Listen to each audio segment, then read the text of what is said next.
buttons are depressed. There, yeah. Hello, everybody. Merry Christmas. Happy New Year. And whatever other holiday you choose to celebrate or Yeah, not wasn't celebrate. Kwanzaa also like a couple days ago? I have no idea. I don't celebrate Kwanzaa. So if it was, Happy Kwanzaa Yeah. or Well, Merry Kwanzaa. it's like 7 days, I think, or maybe six. I don't know. So, since I know everybody on this call celebrates Christmas, what was everybody's favorite Christmas gift? We'll start with you, Nick. What was your absolute favorite Christmas gift this year? Um,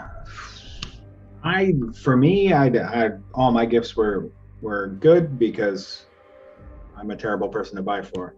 But almost half my daughter had a fantastic reaction to pretty much every single Christmas gift this year that we got. And this was our first year with with Santa having been murdered. So Rip Santa. being able to nail it with pretty much every Christmas present was pretty awesome. So That's good. That's good. So for you, your favorite gift was giving gifts that people appreciated. That was a hard one to follow up on, but okay. Jake, what was your favorite Christmas gift? Well, for me, I mean, I just got some money from my relatives, but being a single dad with my children, it was all about them. So that was, yeah, it was good. It's like Nick said, like especially when you give your kids something and you can tell they really appreciate it. They're really happy to get it. What makes it for me now. I'm just old. Presents don't mean as much anymore. you're bringing this single dad into it, you filthy fucking one-upper. Well, Make me. I mean, come on, guys. Like, my kid's a spoiled brat. I don't care if she got shit. I will say though, the day after Christmas, I was running on Scott sleep, which I don't know how he does it, but I couldn't get out of bed. I woke up and I laid there and tried to. It was weird, when your body's just fighting you, and it just won, and I didn't get up. Like another 2 or 3 hours after that. Specifically, the day after Christmas, same exact thing happened. Not even lying, but obviously hours later because we're in different time zones. Yeah. I not even joking. I got 3 hours of sleep that night. Usually, I get more than 3 hours, but I legit got 3 hours of sleep. It was rough. I mean, you had the kids with you all day. I mean, Yeah, for the majority of it. I mean, I was at work, but I mean, children is more difficult than being at work because you actually care about your kids. So, but versus caring about work, not me with my. Yeah, anyways. So, what was your favorite Christmas gift? I don't really have a favorite gift. I liked most of them or all of them. I got this cool goblet that's like a mind flare. It's pretty cool. I got a jacket, and I got a book too. I got Blood of Elves, the first like Witcher book. Yeah. So I know a some bunch cool of people stuff. that are listening to the Witcher books because reading is hard. I had it on Audible, but I just can't get into like listening to. I can't get into audiobooks. It has to It's be just the voice actor really it matters. is the voice actor is good. It's just I can't get into it in the same. Like I can't get into podcasts either. Oh, okay. I think it's just like the disconnect for me is where I rather have the visual medium, even if I'm like playing a game. Since I have normally 2 monitors, I'd rather just have like a video on the side that I can look at and when stuff's happening. This is just a disconnect in my brain between just the audio only aspect of it. Gotcha. I hear you on that one. I'm the exact opposite. My favorite gift wasn't giving stuff to my kid because she's got lots of stuff. She's the only grandchild on my wife's side, so she gets too much stuff. Then I get mad about it, and I say, "Stop buying her so much stuff." And they're like, "Oh." It was actually pretty funny. Side note was witnessing my in-laws. So I had my wife's uncle for Christmas made pot brownies for people, and witnessing one of my in-laws trying to steal the pot brownies for themselves was one of the most mind-blowing experiences I've ever had in my entire life. My dog is very gassy My right now. father-in-law trying to steal the pot brownies for himself was. I have to interrupt. My dog is very gassy right now. and it stinks really bad. Just I'm sorry. We don't want to share your pain. I'm You're- just sorry. That's my dog. She just passed out. She's gassing up the room. Are you saying that? Your father-in-law tried to kite some brownies. That's fine. hilarious. I know Scott's father-in-law very, very well. That is hilarious. Absolutely hilarious. Blew my mind. I was sitting there watching this, like, do I understand what's going on around? Right? And they're like, yeah, okay. But my favorite gift came from my sister-in-law, who was in the hospital for most of December. We honestly didn't know if she was going to be okay. She's okay. She's recovering. She's going to the wedding and everything. She's fine. We honestly didn't know. But she got home and still worked really hard to get this done in time. She made this for Christmas for me. Oh, that's sick. She made that. That's 3D burnt into wood. Like you can see it's burned into it. She hand cut out the design over around here and then burned it afterwards. She had that burned into wood. A little message for me on the back. You know, my face, but then she has a little message for me on the back. Like, oh my god. It's crazy. I won't lie, this blew my mind whole. The funniest part was she gave it to me during Secret Santa, and it was like, well, there's only one person that's giving me that, you know? Anyways. It is going up on the wall, I'm just not sure where. Probably there. I had to choose a spot, but we'll see.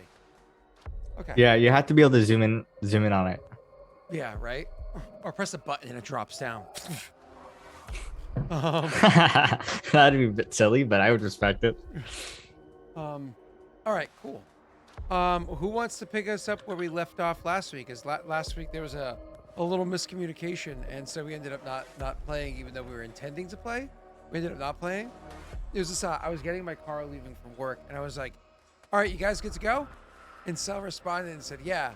And then I went all the way home, got through traffic, whatever it was. I come home, and then I end up like not really setting up, but like getting the mindset set up or whatever. And I message, and I check, nobody messaged back except for Sel, and I was like, "Oh, huh, guess not." And then I put my phone down. I went and jumped in the shower. Apparently, the others were ready. They just responded after I said, "Guess not." I was like, "Oh, okay, all right." So, to be fair, when Scott's like, "Hey, you guys ready to go? We're gonna get started in like 15 minutes," that usually turns into like an hour, at we're waiting least. for Jake. Today, but Scott is always late. It doesn't matter what it's for.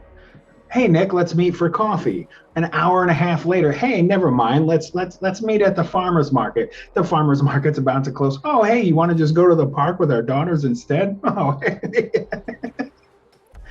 yeah. That's not how that day went out. That's 100% how that day went out. Oh boy. But yes, yeah, you're always late. Okay. So they do have me beat by volume. Let me fiddle with this over here. I can do that, and that'll boost my volume a little bit. And that should drag theirs down a little bit. This should hopefully fix it for you guys, but we'll see. All right. We good? We good. Oh, I hit the wrong button. Back. Yeah, I'm sorry. I was tuning my volume because my mic gets all messed up when I'm moving because the knobs get turned to my backpacks. So I just lowered it a bit. All good. All right. Now that Sel's done playing with his knobs, Yeah. sir, do you want to remind us where we left off? Yeah, I can do that. I think, well, we left off not really.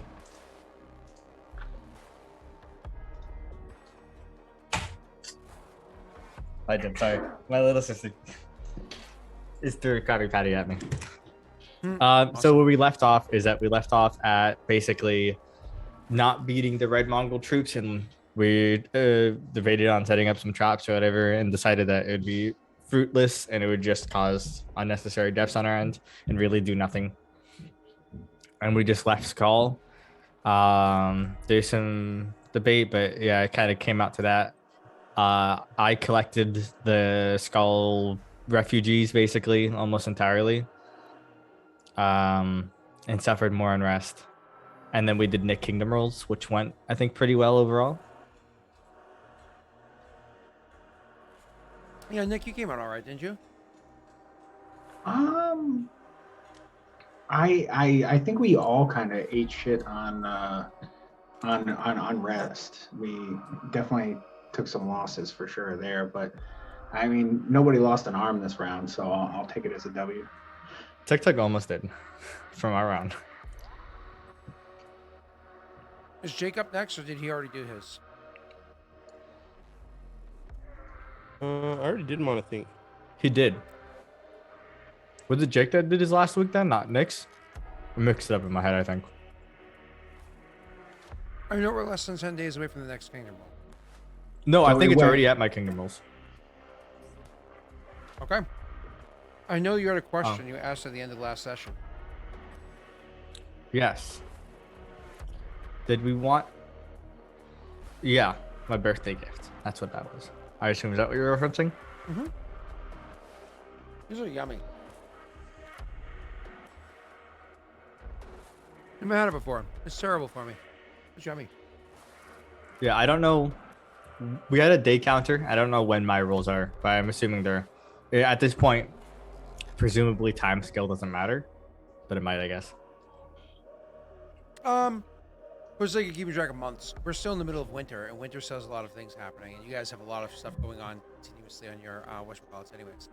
So, first and foremost, we should probably talk about what your gift was.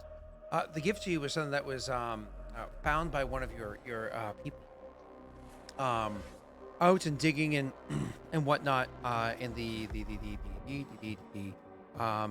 various areas, because you have certain things being searched for, being excavated for, and whatnot around your kingdom.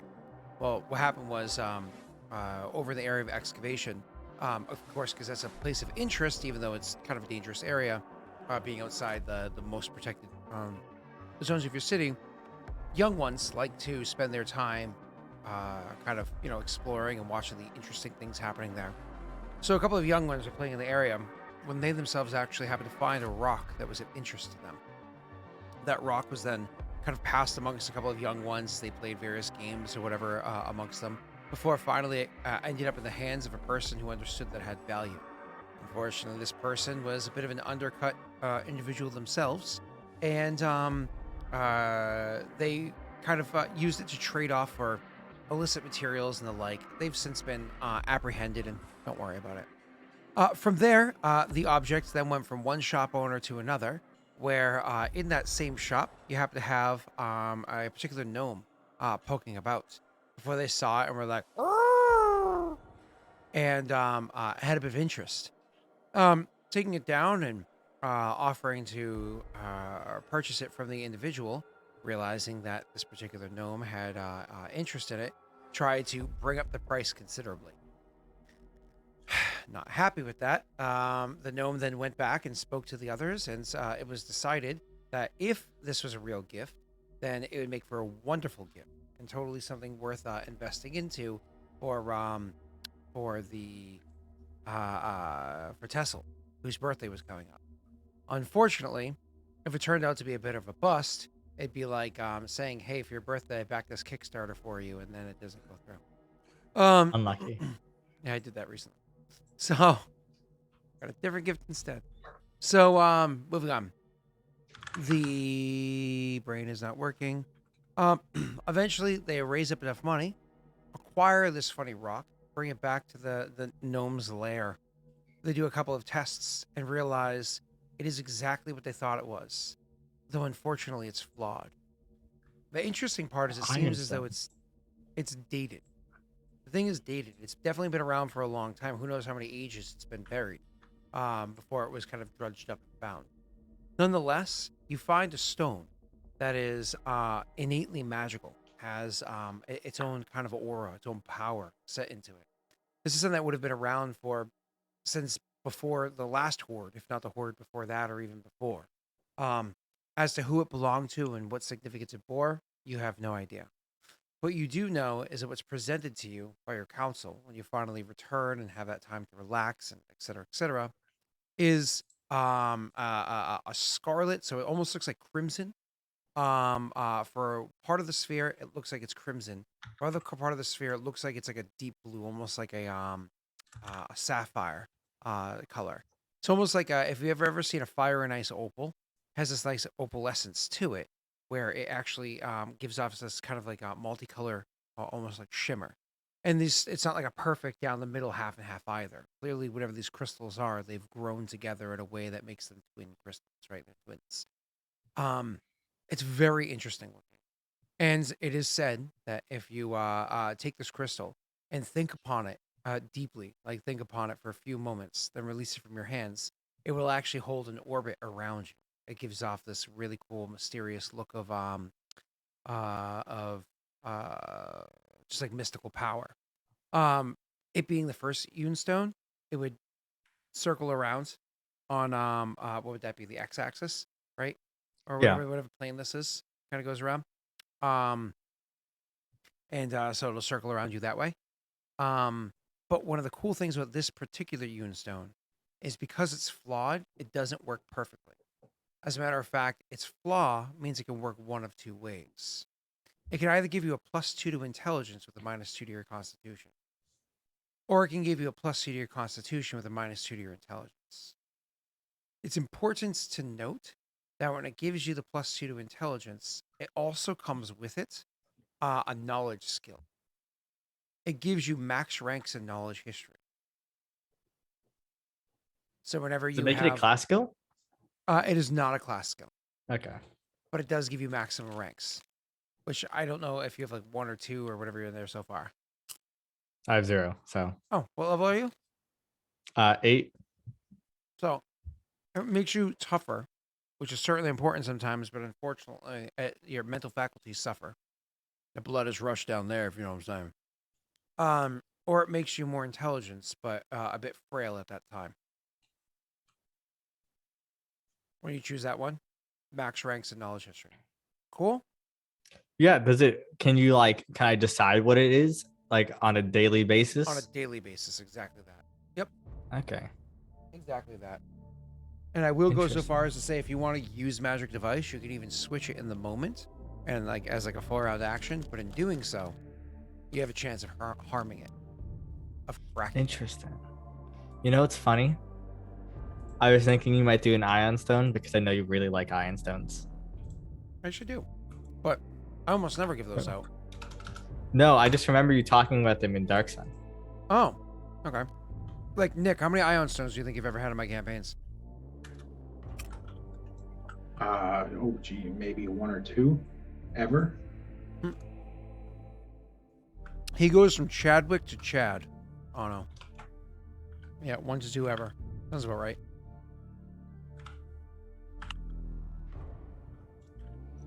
All right. Nice. That's cool. Because those have how do I handle having the negative skill ranks? You don't have negative skill ranks. You have only positive skill ranks. Well, I mean, I lose 1 per level. Oh, because you're have a lower intelligence. Yeah. Do I just ignore it? I actually don't think you lose 1 per level when you have a temporary Okay. -2 intelligence. It is just a temporary -2. Okay. Yeah. Okay, cool. Because in combat, turning on the constitution's really good. Yeah. Because that's an extra HP per level. Uh-huh.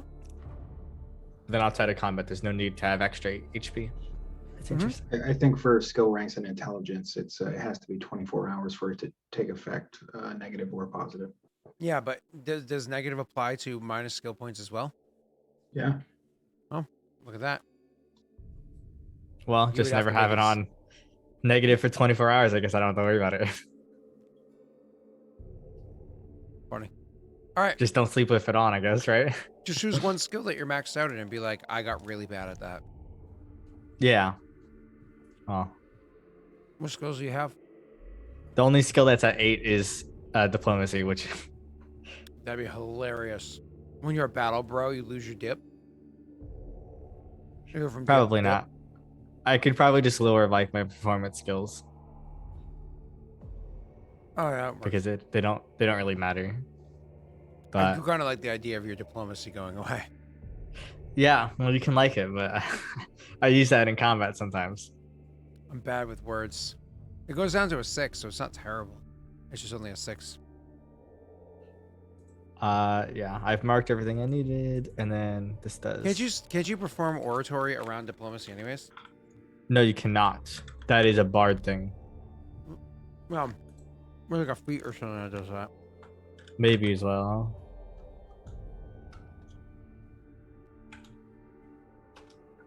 All right. That's a cool thing.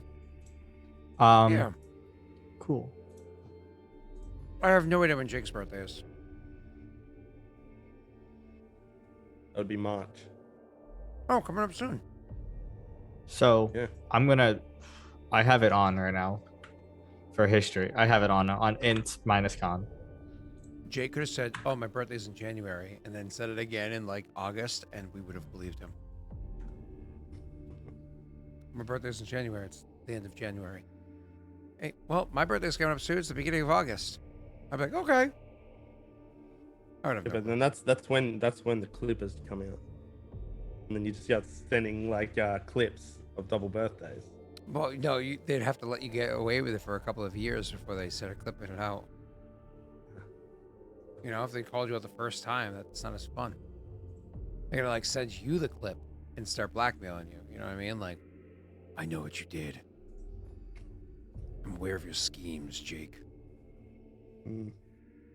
It'll be me sitting at the table, and then it'll be like that scene in Batman where he just appears behind the Joker and then smashes his head into the thing.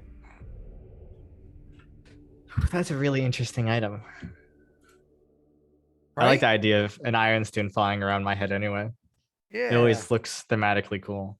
I mean, I like iron stones when you have more than one. Because you have one, Yeah, it goes like this. because then when they you have start, two, like, they go diagonally, right?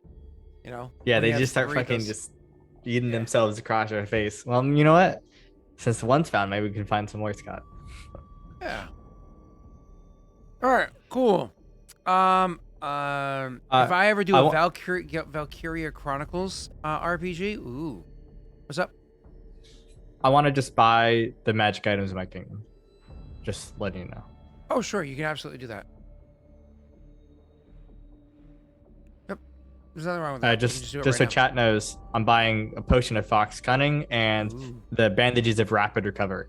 Remove that from your character sheet. Awesome. So is there anything else you want to do for RP between your different characters before the two of them are just forced? Because we waited for Jake.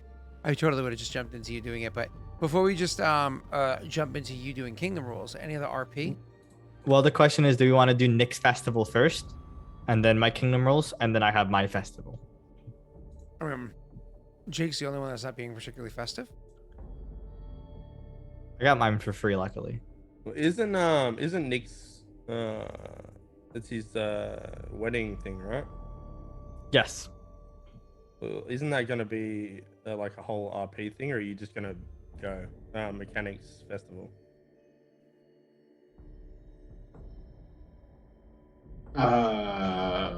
It can go either way. As much as I want to RP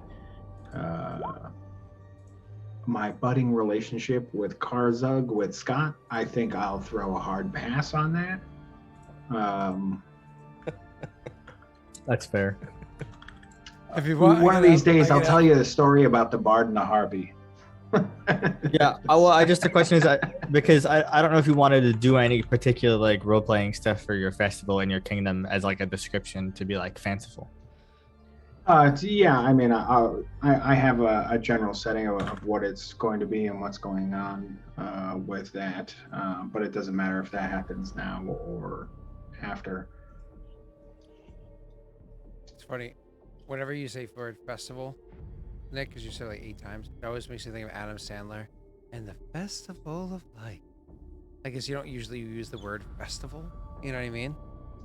Like it's not a word that we say often. It always makes me think of Adam Sandler. It makes me think of fish. That's Once fair. more with feeling. I like fish too. Fish is good. All right. So do you want to just do Kingdom Rules on? I'm down with Kingdom Rules. All right, let's do it. Yeah. Time to hopefully lose some of my 8 unrest or whatever it is at this point. Okay. So when you return home, never mind your Kingdom Rules. When you return home, there's a little bit of a situation happening. Once more with feeling. I'm waiting for his acknowledgement. I think he's frozen. Wait. Oh, okay. I know. I was looking for my new counselor.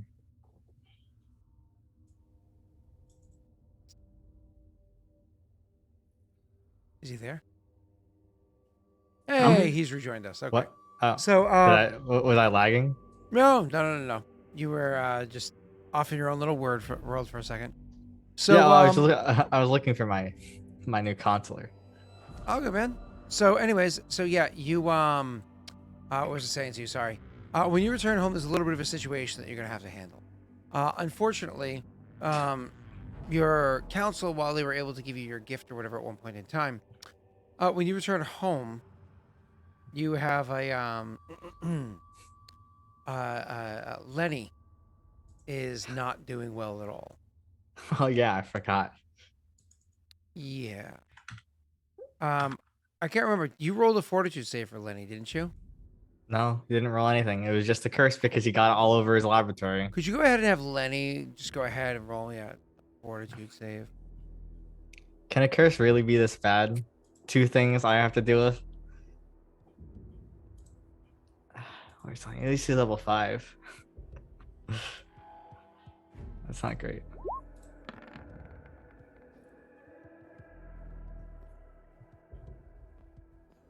I don't know what the DC is, and it's probably above 15.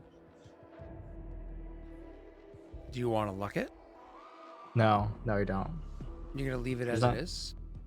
Yeah, I'll leave it as it is. All right, he's not gonna die from it.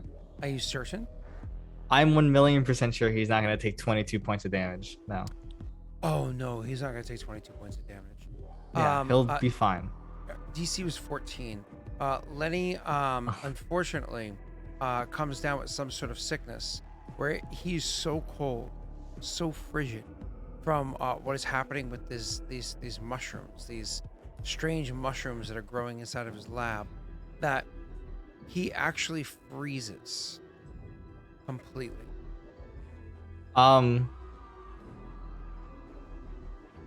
Well, do we have a second to look at his spell list? That a spell could resolve the issue. Well, he's frozen.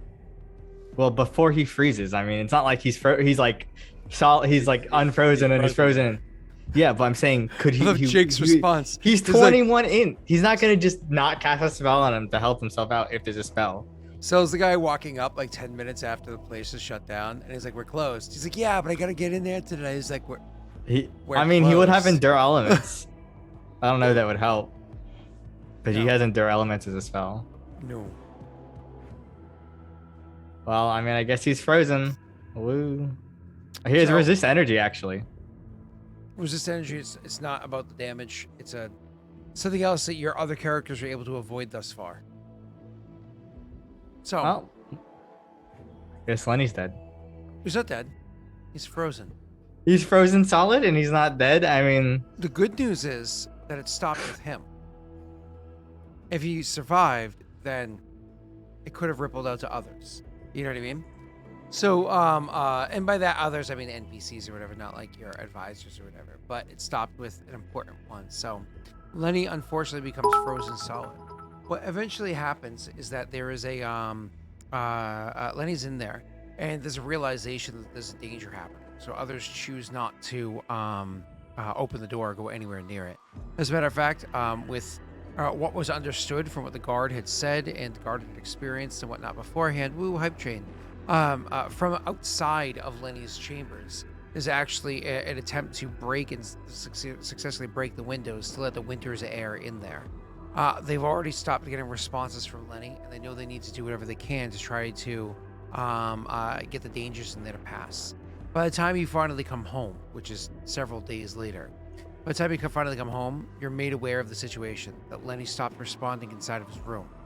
And not only had he stopped responding, but they had to do what they needed to. They've left it locked up, barred. They haven't let people down that hallway at all. And that they've broken the glass to try to cool things off, because it was said that whatever this is survives off of warmth, right?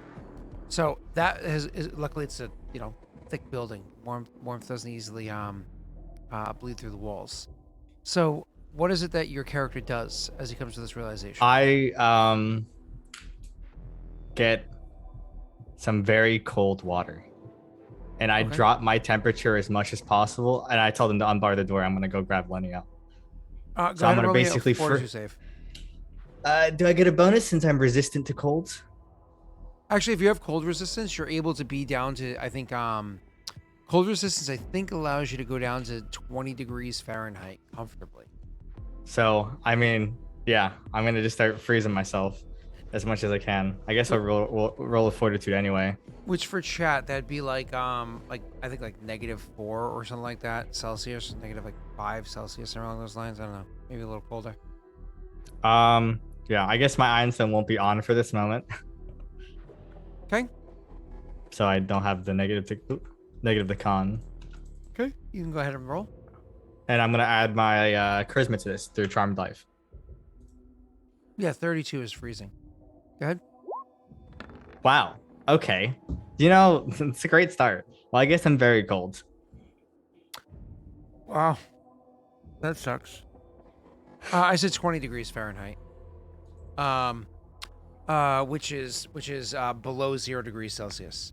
Anyways, so you are able to my apologies, my brain's not working. You put this on you. You are so cold. It's one of those things where Naito's like, Tessel, this is not a good idea. Your limbs are turning blue. You can't even properly bend your fingers. This isn't a good idea. You should not do this now. Well, we care for door's Lenny open. as well. He shakes his head. We care for Lenny as well, but this is foolish what you're doing. I turn on my flames to heat myself up a bit. But what to warm myself a bit above the point I'm at, you know what I mean? Mm-hmm. So I'm movable, right? So that's no longer a concern. So so what do? You try to warm yourself up a little bit. Okay. So I can move my fingers and I can, Unfortunately, that's not how body temperature rises safely and effectively. Yeah, but it resists cold too. No. It adds an extra resistance to the cold. But damage is already done. So nonetheless, you are frigid. It's the I do it tomorrow then. Oh, yeah. I'll just do it tomorrow. Hold on. That's fine. You want to wait an additional day? I mean, yeah, if I can't do it today and no one else is going to really be able to go in there.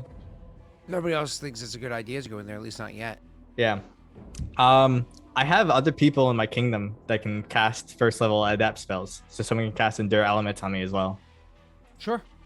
You're going to do that the next day or you're going to do it the same day? My apologies. Well, if you say it won't help today, then there's no point to do it today. No, what I'm saying is that your character would already be a bit stiff and whatnot, a bit rigid. It's not like you have frostbite, but you have the early signs of it. Yeah, I'll do it because I can exist between -50 and 140 degrees Fahrenheit with Endure Elements. Cool. So, like I said, it was one of those things where you probably would have had that aha moment after you've already chilled yourself out. So you can exist in those temperatures, no problem, allowing yourself to even, granted without others viewing in the hallway, but be naked going into this otherwise winter cold room. And yeah. But again, so you're in a bit of a frigid state yourself. So you already have a little bit of damage or whatever by on your hands and whatnot. Again, this isn't actual frostbite; it's just the early signs of it. Moving on. Yeah. So you're gonna do it now. Cool. So you start. You get yourself prepared and you go out there. You're walking, a bit slowly, but not because it's cold, because it's what's what I'm looking for, but because of the aches and whatnot from how you would drop your temperature to begin with. And you start making your way over to the door where, it's unbarred. They've already unbarred it for you, and you pull it open to go in. You notice a couple of things, but first, go ahead and roll me a knowledge. I think nature would work. Is it a DC 10? For knowledge nature? Yeah, oh, because it's not a class skill, so I can't roll above a 10. Unfortunately, it's above a 10. Do you have knowledge dungeoneering? No. I have knowledge, nobility, warlords, engineering, And sometimes history. and sometimes history. Okay. So you can't roll anything. You walk in the door and you see that the shrooms are there. You see Lenny is standing there. Like he's almost made it over to the door. But the way he's standing, you should totally tell that he was clearly like cold and trying to warm himself up as he was reaching towards the door. Unfortunately, he is frozen. Solid. You don't realize this quite at first. He just looks funny to you. But when you go over and you touch him, and you feel exactly how he is completely solid. But it's, again, even more strange. Because when you first go to touch him, you touch like his chest, and his clothing moves. And then you touch the body beneath it, and it's firm, it's stiff. You reach up, and again, the soft parts of the face don't move. They're stiff. He is clearly Lenny himself, frozen solid, even if his fabrics and whatnot are not. Yeah, so, I mean, can I just pick him up? I mean, he's a no. He's not particularly heavy, actually. I mean, it's going to be a little bit difficult for you because, you know, you're absolutely frigid yourself. So it's going to be hard, but I'm not going to say it's impossible. It doesn't have to be a proper pickup. It can even be like a gentle I just need like to drag lift, him. move over and drag or whatever, right? Yeah. So I just need you to go ahead and roll for me. Granted, you have a penalty. Roll me an acrobatics with a -5. Do I have anything to add to this? I do, actually. Daring do. I do. Daring do. Exactly. So I'm going to roll my exploding d6s as well, then. Acrobatics, you said -5? Ah, si, senor. Well, it's not a particularly great roll. Didn't roll Well- particularly great. Please roll a 6. At least it's not a natty 1, so what Anno says So it's not a doesn't 6. happen. So 19.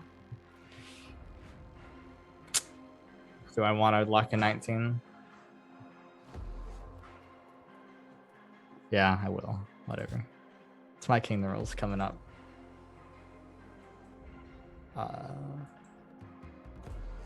I clicked the button and then nothing happened. Oh, I might have to reset the API. This happens sometimes. 1 second. Where are you? This is a fair use of luck, guys, okay? Jake, would you like to counter his argument that it's a fair use of luck? Yeah, I mean, it could have been avoided had you rolled luck earlier, and then you wouldn't have had to roll it now. Well, listen, all right? I didn't know the DC was going to be so low. I figured it was going to be something insane, all right? Yeah, well, And Use you your luck- look use like the you should luck. be good. I- Yeah, you should be good. Ah! well, 19 it is then. 19, you drag him with relative ease. You drag him with relative ease across the floor, and again in ways that there's not much scraping or whatnot. You lift him over the hard points, like if there happens to be a kick at the bottom of a doorway, whatever it is. We get him close enough to the others. They can come over and assist in pulling him as well. When you finally get him away, it's one of those things you have to come to the realization. You don't think anybody in your kingdom could even begin to understand what to do with this.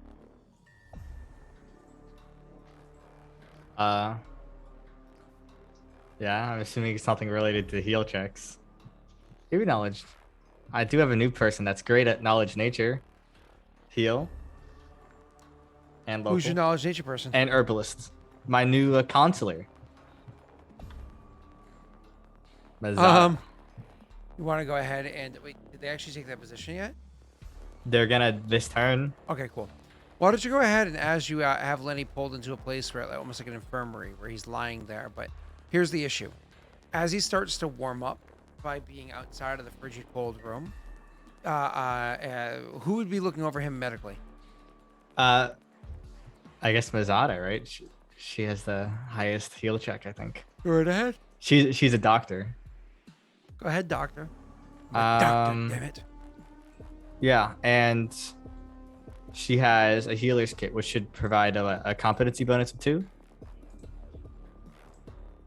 Is that what healer kits do? Please, yes.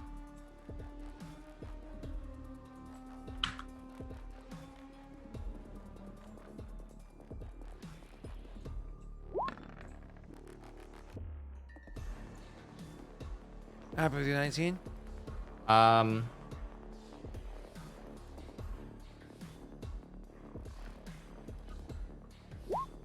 Yeah, I guess so. Also got profession herbalist, so that's gonna help. So they're able to realize that as they're thawing out, as they're getting warm, it seems to actually be physically straining, literally harming the body itself, not the clothing, but the body itself literally looks to be cracking in certain areas, like the skin itself splitting in certain areas, which is absolutely frightening. The idea of Lenny's literal body splitting open as the ice is starting to crack. Yee. Do we Or need people in with Anno's cure light wounds? suggestion, yeets the gnome and shatter him into a bunch of pieces. Gross. What's up? I mean, do we need people with healing spells to help like combat this? I mean, you don't know if healing magic would work, and unfortunately, it's not like you have a bunch of healing magic sitting around. I got a couple people. I mean, just because you have 8 ups doesn't mean they have access to healing spells. Otherwise, that would change the power dynamic of the world. A couple of like endure elements is fine, but like a team of people that cast cure light wounds, yeesh. But you might have an advisor or something like that that's higher tier that has that. Yeah, Lenny, cast it on yourself. Even in what's it called? Here, the hospital over there uses mostly herbal medicines. What's up? Well, I mean, then I guess what we gotta put him back in the colds, That's what it seems right? like, unfortunately. I mean, that's what we do then, right? We can't okay. just leave him to just get murdered by thawing. Do you put him back in the shroom place? No, we hastily construct a new place to house him. So more or less like outside, more or less make him a thin-walled outhouse. Yeah, I mean, we're not gonna put him Act as back like in a a small place medical that's facility. Yeah, okay, I gotcha. yeah. That makes sense. Okay, cool. It has like guards there posted just to watch after him. As for your herbalist, would you have them go and examine his room? Not your herbalist, your naturist. Well, same difference. She's my naturist, herbalist, alchemist. Have She's my them everything. have them go ahead and roll. Would you have them examine the room? I'll be with them. Okay. To make sure no harm befalls. I imagine you do the same technique as last time.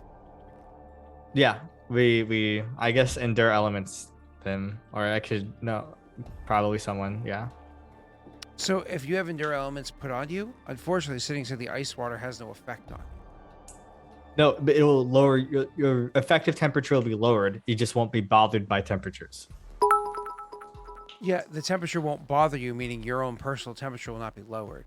You would be fine. Ooh, You would ignore the mundane effects of the icy water magically secured. Think of it this way, Sal. Think of it this way. When it rains on you, it's not that the rain doesn't bother you. It literally, you stay dry. If you're inside a heated environment, it's not that you don't mind the heat. It's that you literally stay cool.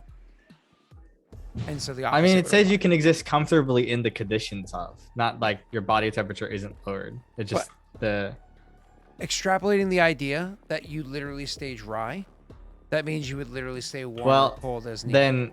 Then we lower our body temperatures and then cast it, and it maintains itself at that temperature. I'm fine with that. Both of you roll 42 saves. That is actually perfectly fine with me.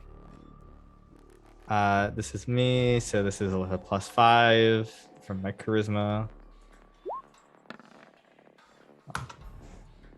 Well, it's better than nothing. Can you dare do that or no? Because it's not a skill. No, daring to only applies to like skills, right? Certain skills. Yeah, I'll post it there. And then Charmed Life, the 13. Yeah, that's with Charmed Life. Okay, cool. And then that's other person. Ooh. She's an old lady too. She's like 51 years old as a half orc. That's hilarious. Usually old people are like, I'm cold. So that's why she's okay. She's always cold. She got a 12 con still, okay? She's just like, I'm cold. Oh, that's awesome. That worked out. That's fine. All right, cool. So you guys are able to get very cold once again, uncomfortably so. But this time, 13 is a good enough DC to not have any of the negative effects over your body. You head over to the area and have her look at it. Go ahead and have it roll me the nature check. Nature, yeah. I assume proficient herbalist can't replace this check. Unfortunately, not in this scenario. Oh my god, hidden high rolls, baby. One of the things that she's going to be able to know about is the it seems as though the mushroom out here is dying. Like, Okay, it's good. dying. It seems like it's been being starved. Look over here. The way that mushrooms work, they're almost like flowers for a plant. The flowers aren't the actual plant itself, just how it spreads its seed, how it's able to propagate. That's how mushrooms work. Mushrooms are a network of, it's called mycelium. It's almost like a web that exists underneath the soil normally. And then the mushroom caps pop up to spore. I think in this scenario, they might also pop up to feed. The spores able to either draw heat or propagate, depending on what they shed. Well, look over here in this region. They're falling down. They're decaying. They're dying. That means these aren't conditions that are comfortable for it to be able to feed, and conditions that aren't comfortable for it to be able to breed. It's not going to be safe here for a while, but if we lock off this chamber like we have been, if this gets down low enough before the weather starts to turn in seasons, we might be able to eliminate this. We just need to find a way to kill the mycelium. Once the actual stalks are gone. Would adding extra cold to the room expedite the process? She scratches her fuzzy chin and says, "It very well may. If we were able to use a type of accelerated cold, magic cold, something like that could do the exact opposite of what the heat does. It could kill it." I don't know if I have any access to magic cold. She thinks, she says, we I don't could think also throw icy Just like water snow. onto it and let it freeze. That's what I was thinking. Just the people bucketing ice water for a couple hours, and then we seal it off. And allow the weather to do its trick. Very well, this may work, Warlord. Would you like me to oversee this task? Yes. A Ventral locked in. Well, whatever. It happens. Okay, cool.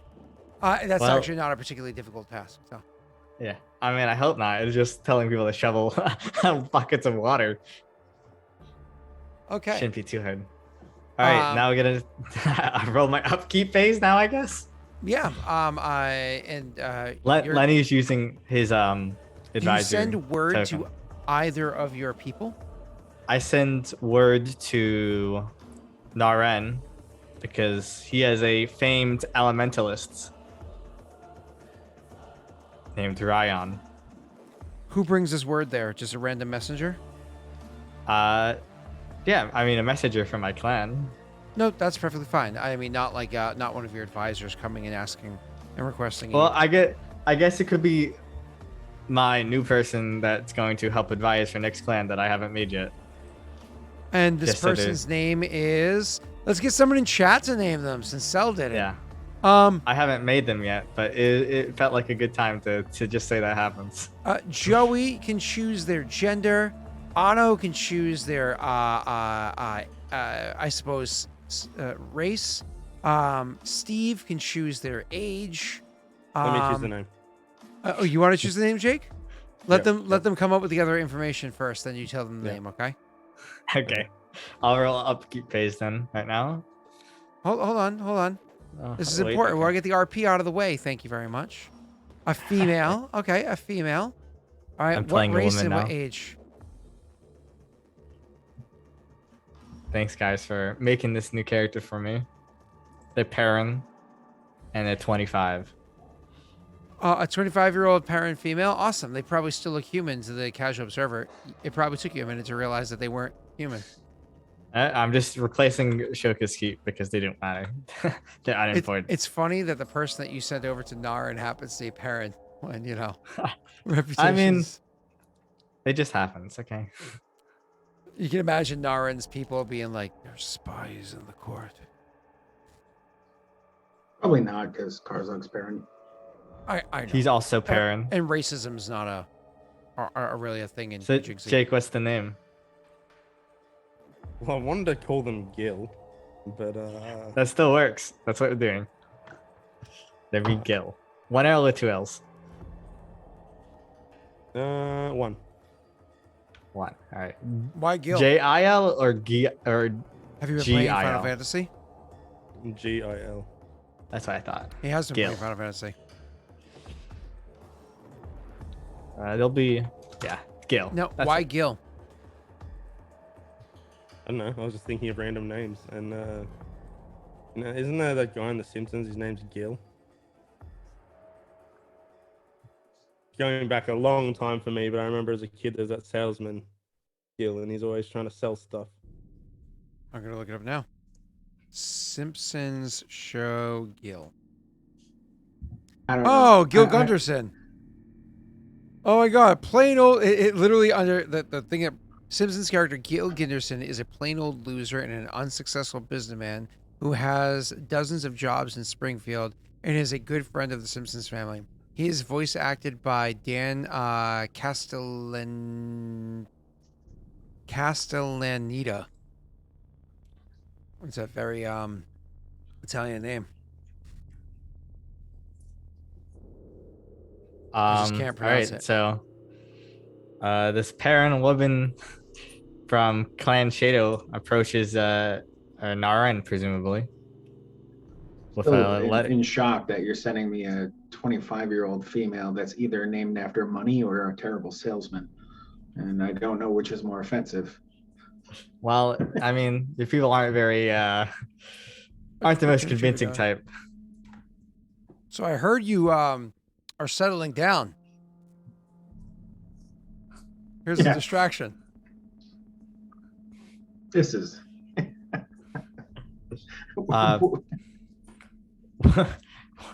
Warlord Kushibashi Naren. I am your new what do we call them? Ambassador, I think is what we call them. From Clan Shadow after Yes. the failure that was Shoka. I come with a request of aid from Clan Shadow as well. In our research of the fungus that the Red Mongrel's men use, one of the advisors, Lenny, he has once come over here to assist you in your discovery of the meteorite.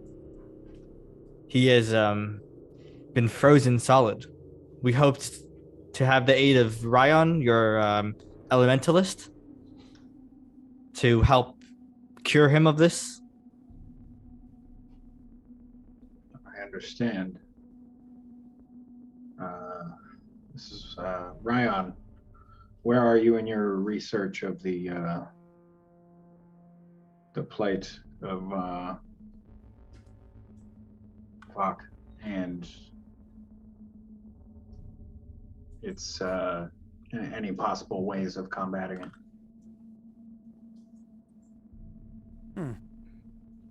Well, I haven't had time to complete it, but we already do have that one sample. Things seem to work out well. I would be lying if I didn't say I was somewhat fond of Lenny. I'd like to see him recover. But I don't...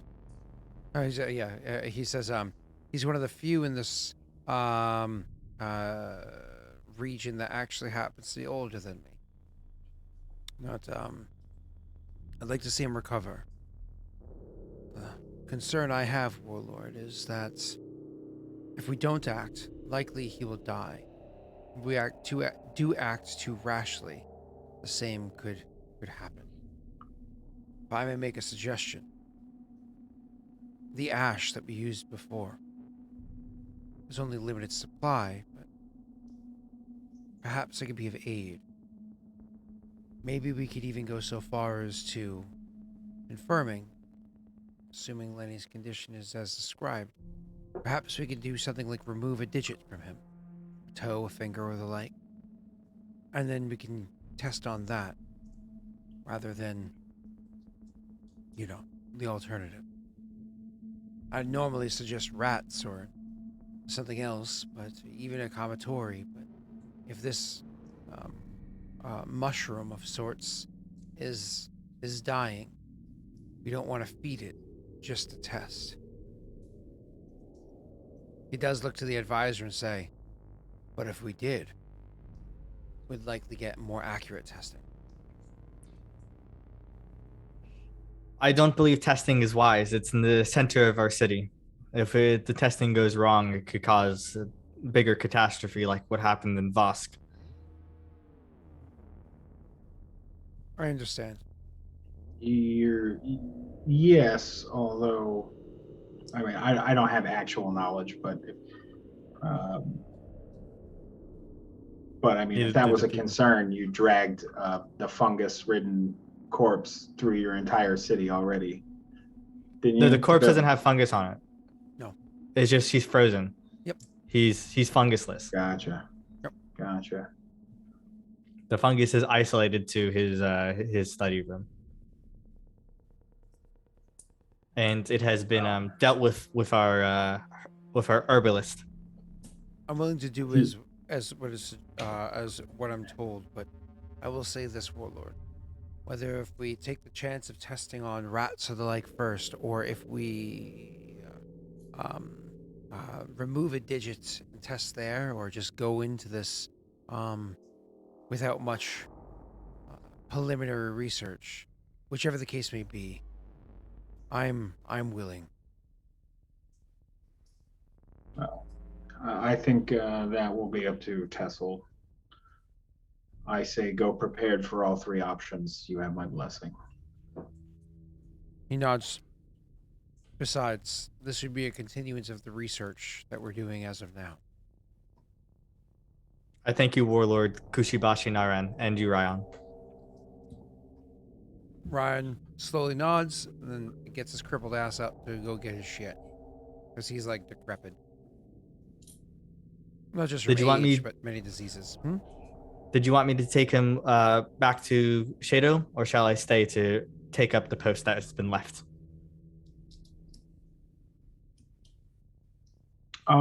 You shall stay. We'll have Ryan escorted by our unmounted squad. Yeah, she gives you a bow and then exits the room. In my head just now, I imagine Ryan as like Master Roshi, and he's and as you said, like I was That's about terrible. to say, he's like standing over there, like lifting up his, what you call it, just like take a His piss in the turtle corner, shell? like turtle shell, Okay. Master Roshi It's terrible. from. I know what Ball Z? Master Roshi is. Oh, He has a okay. turtle shell on his back. If you don't Yes. remember it, you're just mad, Scott. I'm sorry. Google a picture of he's a turtle hermit. Scott. Yeah, but he doesn't always have it on his back. Like sometimes. I mean, in Dragon Ball, he had it on his back. yeah, Most but of the time. I was making Dragon Ball Z reference. Same Where difference. where he's just creepy. All right. Anyway, I guess I'm doing kingdom rolls now, or what? We're gonna have Ryan roll for something, or is that during my kingdom rolls? Okay, so no, that's not Ryan rolling for King rolls. That's you having an event to try to fix your what you call it.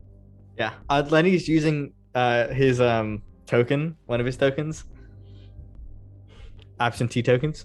Okay, So that makes sense. I don't suffer any penalties for not being around at the moment. Yep, and that's again perfectly fine with me. So I do not matter. Okay.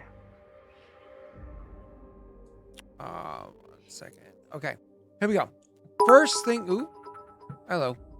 First things first is going to be you doing your upkeep phase. Yep.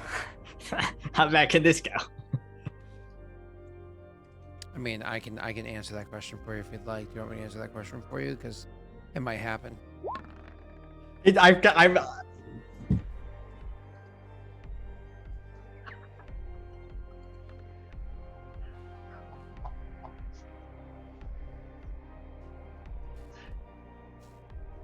Then I can answer the question for him.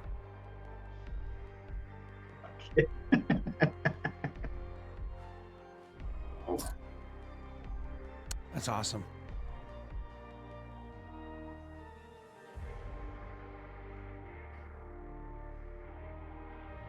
He can't luck it, guys. He cannot luck that.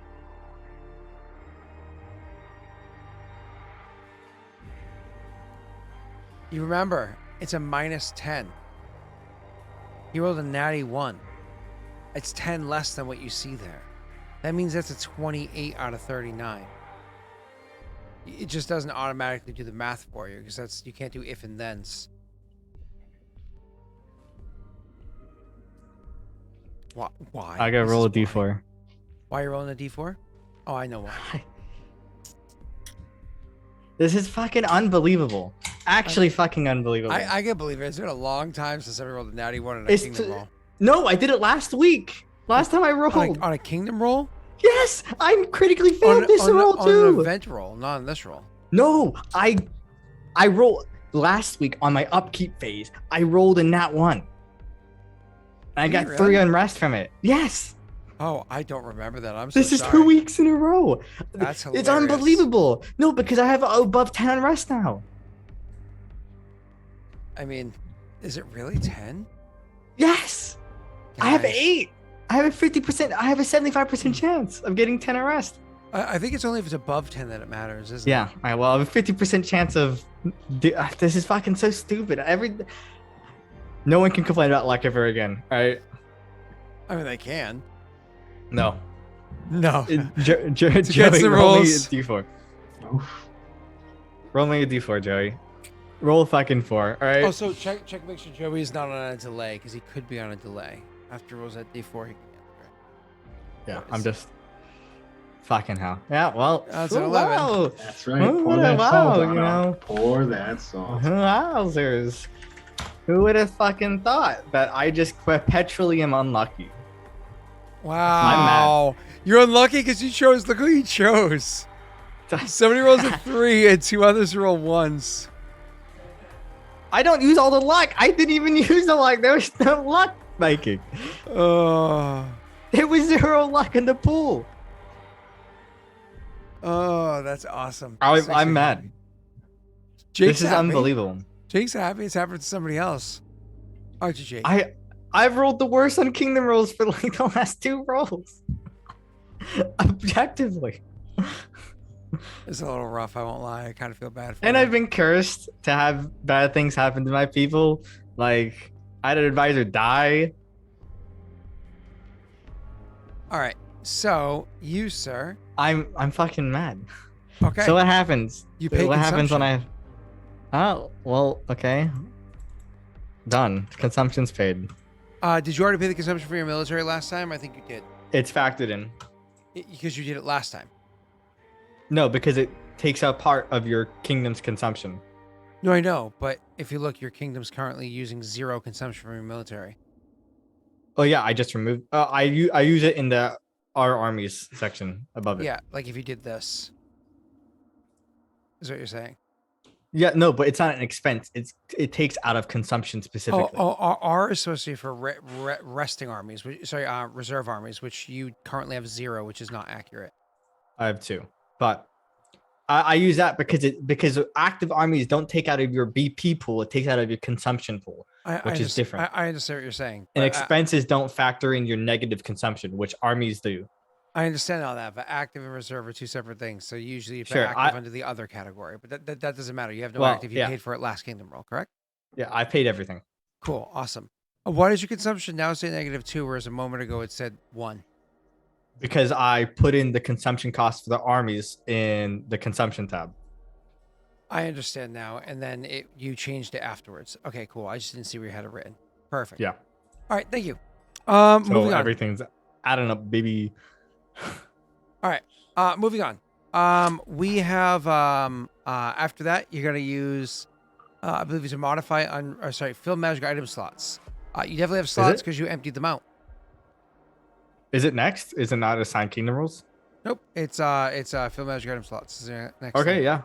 Well, roll D100, right? You do.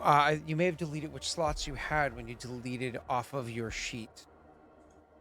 Because looking at for the Taru, and it's all empty instead of having some stuff written in there. Because I bought both items. Yeah, I would write empty instead of deleting. Well, I can. It generates like, I think temples generate like whatever. That's fine. We can do it for the temple. That doesn't bother to me. That's It says the only temple one I have. Oh, I thought you had two. All right, cool. No, I only have a temple. Temples are like, they're literally any item. The library that's doesn't why. provide one for you, and the foundry. I don't think so. No, they don't. I don't believe so. Okay. If not, I'll then check it. That's perfectly but- fine. Who's rolling that D100 for you? I'll do it for me. All right, make me more salty, please. I don't know. Roll him a flat 100 just to get it out of the way. Temple. I think temple has two, but we only roll for one. 79. All right, Anna, we're gonna follow through with you. Give me another D100. It has to be base tax 500. Yep. And what's the items? I'm looking at that right now. Temples can have 2 minor magic items. Any. Minor magic items. Cool. So minor, he rolled a 1. A 1 is armor or shields. Ooh. It's a 2. Is it Oh, 2, I'll whatever. change Is it. that armor or shields? All right, go That's ahead and roll me another D100, please, Anna. I'll write in the slot section if they're empty or if it's the slot's full, so we can keep track of it better. A 12. 12 is a standard sort of item, okay? And this part is going to be difficult because it has to be base value 500 or less, Which is not a lot of items. which is almost nothing when it comes to magical armor. So instead of it being magical armor, it can't be magical. Instead, it'll be a mundane piece. Well, I mean, there's no point to even have it then, right? Nope, there would be, because there's other ways to give it additional value. Give me 1 second. Well, I could just have Jorman craft it. Is my point. But that's how it would come in. So you would have, give me 1 second. It just wouldn't come from Jorman. We said that was acquired a different way. Give me 1 second. I will find out for you. Masterwork sling. Yeah, just give me a masterwork sling, Scott. It's fine. Hey, Cell. Yeah, what's up? Jorman's done with my weapon this kingdom. He is. Right? He has your weapon. Yeah. So whenever you come over for my festival, you'll get it. All right. I'm excited now. All right. Thanks, Jake. That's the concern, not the fact that I rolled my second natty one in my upkeep phase. I can't do anything I about know. that. But I know. I'm just very salty, Jake. Okay, I'm very reasonably No, salty too. Look, I get it. I'm very. I get it. Careful with all that salt. You might thaw out, Lenny. That's fine. All right, whatever. At this point, all right.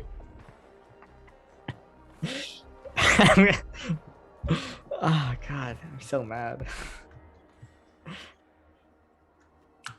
I wouldn't be as mad if this wasn't the second week in a row where this has happened.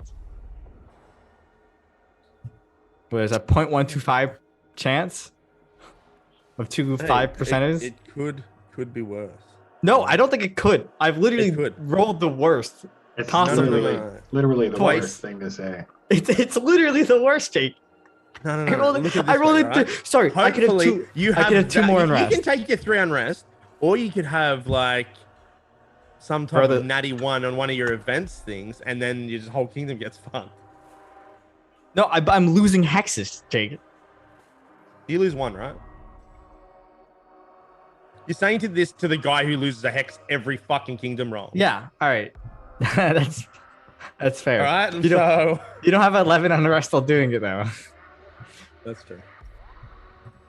I didn't even have to get to 11 unrest to No. get the hexes cell. But I have negative 11 on all of my kingdom checks. That is fucking. That's fucking. Listen, you're gonna have to stop whatever you're doing. Start building houses. I can't. You have to. I guess I can't just stop. I can just put 1 BP in each. It sucks so bad though. It's so Fuck. painful how Jake just already instantly had an answer to solve the problem too. Yeah, I know. He's but- like, I have an answer to your problem because this will make your problem completely go away. You'll be fine. And you're well, like, it won't I can't completely. do that. Well, it won't make the problem completely go away. All right. It'll temporarily alleviate the problem. Moats don't stack with building with walls for unrest reduction. I don't think. So are we good? Yeah, I was waiting on you. Okay, so instead of it being a solid, because it says armor or shield, but instead of being directly an armor or shield because the pricing doesn't work out, it's gonna be something that modifies though. Instead, what you actually get your hands on is a crypt stone. So this is actually a crypt stone. This crypt stone acts as an augment crystal, which means that this stone, if it is placed onto any suit of armor or shield, it actually gives you a +1 on saving throws against an energy drain, inflict spells, so on and so forth. But also gives you energy resistance too to negative energy. Oh, that's actually really cool. Yeah. Do you want to put it in the tab because I don't know how to? It's so you would just write crypt stone. In other, I guess. Yeah, and this is the effects part of it. This is the least version. So That's it's interesting. Yep, but it also gives you the energy resistance 2 for negative energy. So the crypt stone works is you can take a least stone. It's made out of stone that was literally removed from a crypt. Guess where? Oh, so I can just put it on my armor and then it just like. Correct. Guess where? Ooh, that's guess super cool. Guess where they found it? Digging and excavating. They found an interesting bit of Right stone next to the out of a Ironstone. crypt. Yeah, like over in the same region, right? right next to the Ironstone. And there's That's people fine. of the temple that realize the significance, and so it's again, Okay. and it can be put onto any armor or shield that's master quality or greater. It can't be on any. That's lesser. cool. Yeah, and it's just so you know, it's a standard action to remove or replace. So it's easy to Okay. do. Yeah, How much is it? its value. This Yeah. one would be 450 gold pieces. I can't buy that till I remove unrest so I can take a BP out of my treasury. All right, cool. So moving on. You guys are after that is going to be the next step, which is to modify your unrest. You can do this with a loyalty check. Your loyalty is a plus 25 against a DC 39. I'm not doing it, obviously. Why not? I have less than a 50% chance of success. Well, hold on. If your unrest is 11 Even with or luck. higher, if your unrest is 11 or higher, which it currently is 11, you lose a hex. Fine. You're right. Fuck it. All right. So the chances I'll do are- it. Before you do it though, just let's double check the rules on it, right? The unrest drops no matter what. I just lose a permanent loyalty. Is that what it actually says? Unrest Yes. increases. Royal Enforcer may attempt to reduce unrest. Let's just double check. Doesn't say it there. Where does it say what they do? If you go under it's an upkeep phase, modify, unrest the roof for may attempt to. If you go to Royal Enforcer section, I think that's where it says it. You may decrease unrest by 1. If you do so, you must succeed a loyalty check, or your loyalty decreases by 1. That's So right. I Exactly always what it says. decrease it by 1, but it's just so. I guess I'm gonna roll, and it's Royal Enforcer. It's the best option, I guess, because better than losing a hex. Oh, Well, why whatever. couldn't it be? Why couldn't it be a 12? Why couldn't it be a 12? So at least it was lockable. Oh my Well, god. It's fine. I at least am at 10 unrest instead of 11, so I don't lose a hex. But I now have a -1 events modifier to my loyalty. So that's fine. Okay. Let's move on. I But again, If the you don't 10 enjoy unrest it- is better. So yeah. I mean, loyalty stays the same. Everything else goes up by 1. assign That's a fine. leader. So as of right now, Lenny is not affected. He's not. Nothing's. The past wouldn't have been affected, but moving forward, you're using one of his tokens, so you're good. Yeah. Right? Right. Cool. Yep. Awesome. So now I have to put in Mazada. Go right ahead and add them in there. I have This to will check everything. jump your loyalty, thank God. Yes. So she has a total of a what is it? 11 to knowledge local, so that's 2 points.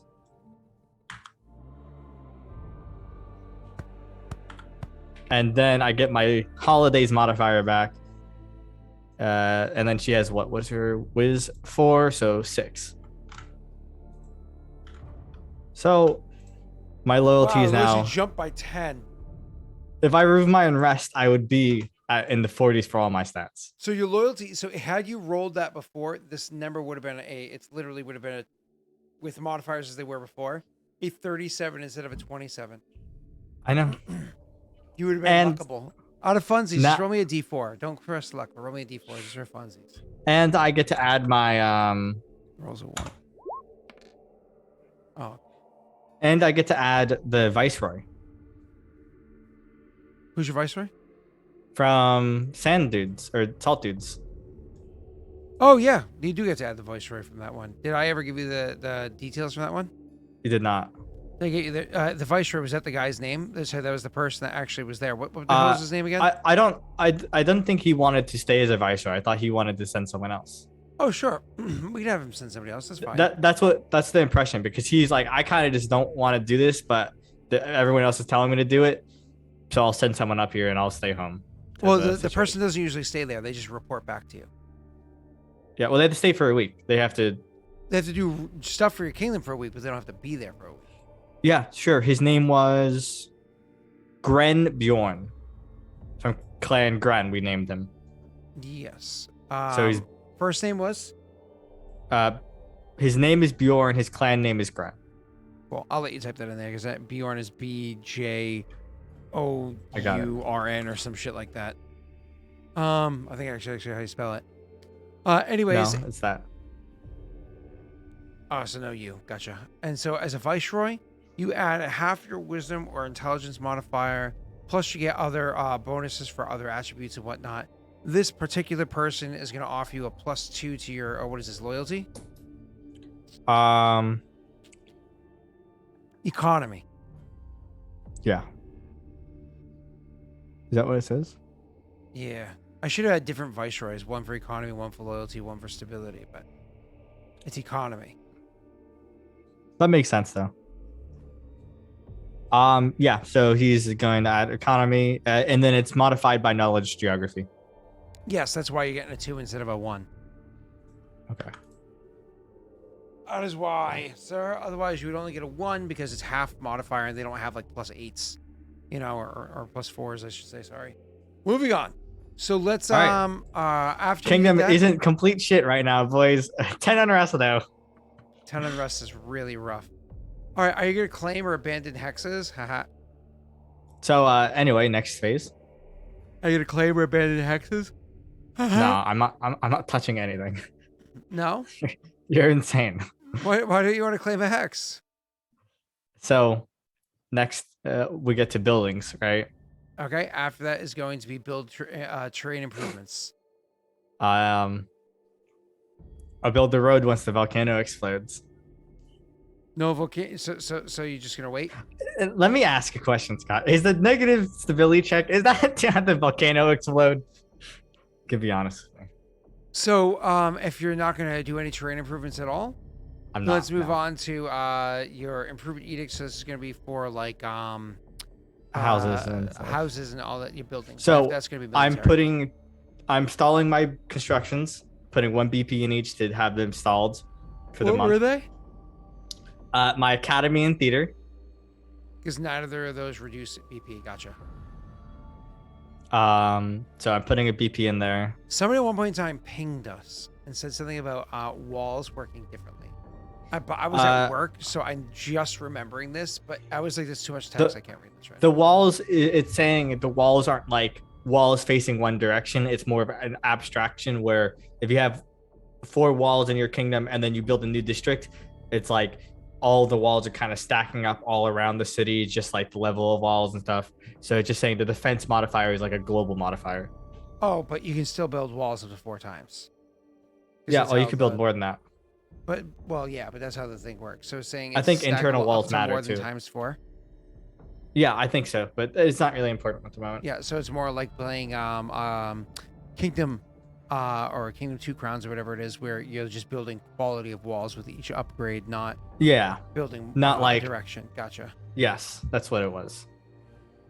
So, I can build how many buildings now?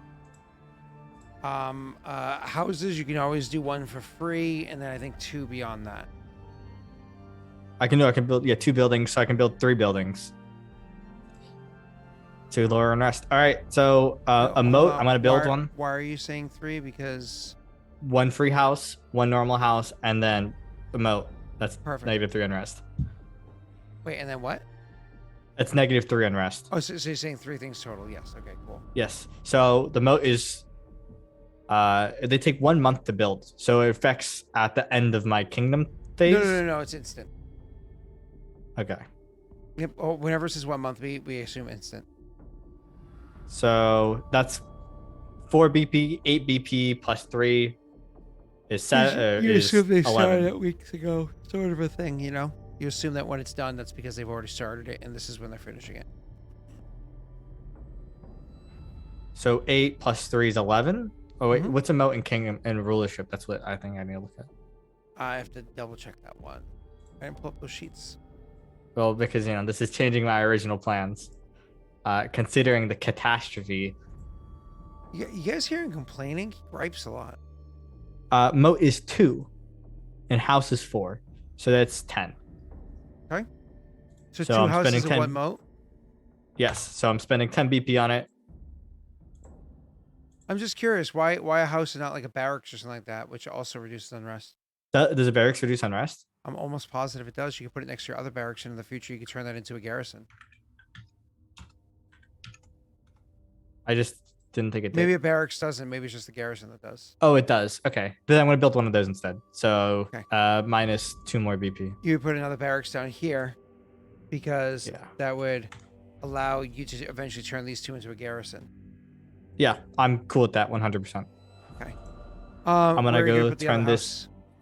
I'm turning my moat first. Ooh, that's terrible looking. That color? That's fine. The next house will be it's a tough spot, I guess. Well, I will put a house.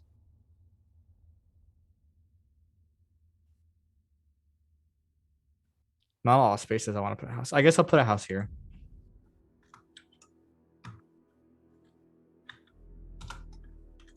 There, I'll put it there. How am I choosing the wrong color? I have no idea what color you chose. I think I did dark blue 3. Okay. Dark blue 3. Yeah, I did it already, I think. Now I'm doing the spacers. Yeah, that's No, 3 also pops out as being different. So I'm not sure what you did. it's dark blue Dark too. blue 2, yeah. I did it, yeah. Anyways, so you got 2 barracks there now, and you did 2 more. You did a moat and you did a house, and that reduces your total unrest by how much? 3. 3. He's saying you should put it onto your other side because eventually this will open up, and when it does, you want to be able to have it so it, runs through the middle. Well, theoretically, the moat is again, it's just going to be functionally the same thing as a walls, right? You're not. It's abstracted. We're not like the direction of it isn't like Correct, what but I it's meant. also for aesthetics. So. He thinks for the house. Oh. I guess. Yeah. That's fine. It doesn't really change much. But I see what you're talking about. Okay. All right, so I have another house. So that Where's reduced your total house? unrest, what you said, by 4? 3. So each did 1. Okay. Each did Sure. 1, yeah. Your unrest goes down to a 7. That is a I have- huge change, sir. I have 4 houses. 2. 4 houses all 4 of those houses are being unused right now. The one's used. Oh no, you're right. I think. Yeah. Yeah. Well, You have a I haven't really tenement. had time. You have a tenement that's being used. I haven't had time to really use them.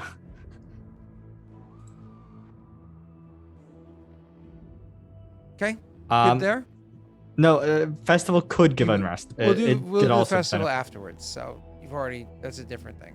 So you I'm definitely telling get 3 Joey. buildings. Cool. No, Armies. I'm just adding them. Are you starting to try to get some recruits? I think I'm gonna give it a month. So that's a no. Okay. After that, are you going to they're over here sitting there waiting. Like, are we gonna get to play today, or is she just gonna bitch the whole session? So This is a justifiable bitch. are you gonna issue any edicts?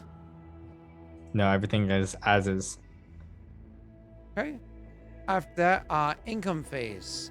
Are you withdrawing anything from? Yeah, you need to withdraw so you can buy that item, right? Not this month. Okay. By the way, Jake and Nick, if you guys see items inside Cell's Kingdom that you find of interest, like that 450 gold piece stone, you can actually buy that. I'm not trying to say it specifically about Cell, but you can also do it to each other's as well. Cool. So after that, so when one of you guys makes a location that both magic items and big magic items, it's helpful for the whole party. Moving on. You're not withdrawing, you're not depositing, you're not selling. Okay. Yeah, you're not selling enough. You're gonna collect taxes, buddy. Yep. My stats have recovered. Mostly. You have a plus 42 in economy. You are rolling normal taxation, and your plus BP is 6. Don't forget to delete the 2 from viewers after this, Yes, because you didn't get it last time, did you? I did not. Okay.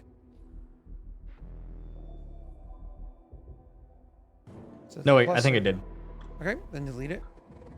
I think I did. Because we got it during my kingdom phase last time. Guess I'll roll luck because that's what we do, you know? Well, roll the 1. I don't see it. Oh. Plus 4. So 24 BP. Does this really not incorporate the plus thing yet? You don't have it in your thing. How have I never added? I'm doing that right now. I'm sick and tired of saying, how have I never done that? I'm adding it right now. Unless I realize it's overly complicated. I'm like, never mind, it's too complicated. I said launch game. What you doing, bro? Plus 1 actually got me to the visible by 3 number. That was actually pretty good. So you're actually at 24 then. Yep. So I have 29 BP right now. Okay, this is plus bonus BP. Is right there.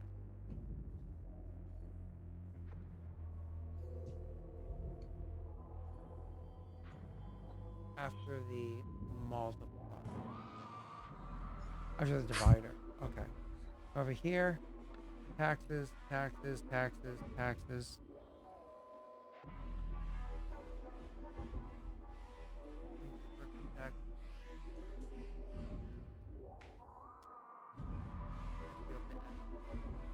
All right, let's test this macro.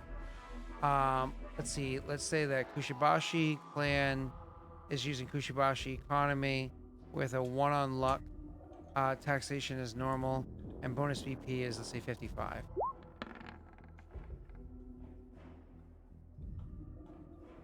But the 55 was what, divided or added afterwards, or what was that?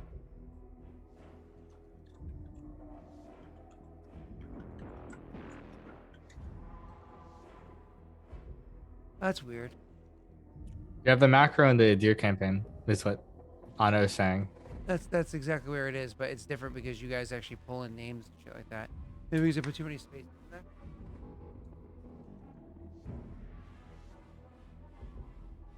Try this one more time. This is Densho. Luck is 0. Normal taxes 55. There we go. Okay, I had too many spaces. That's all it was. So 11 plus 45 equals 56 divided by 3 equals like 18 or so plus 55. Cool. So save changes. This should work. So do that for me one more time, Sel. But this time add the 4 at the very tail end, just for funsies. Okay, yeah. I'm gonna say I'm keeping my roll. I don't. I'd fight for it.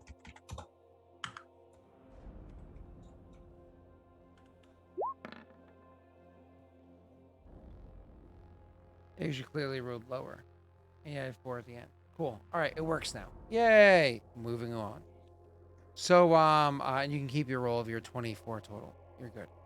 All right, awesome. You added that to your sheet, so you know how much you have, which is A lot of 29. BP now.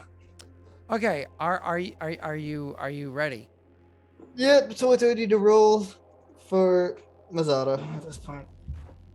All right, so for Mazada, she's just overseeing the whatchamacallit. This is going to be a stability check for you, which Mazada's going to be rolling the base for it. So if you're looking over advisor tasks, stability is offering you currently, ooh, that's not bad. That's a +0. That's not bad at all. Wow. Yeah, I'm adding her modifiers. Attribute mods 4. Mazada's Monsters been check here is going to be average. Okay, so I have a +6 to it. Okay. Go right ahead.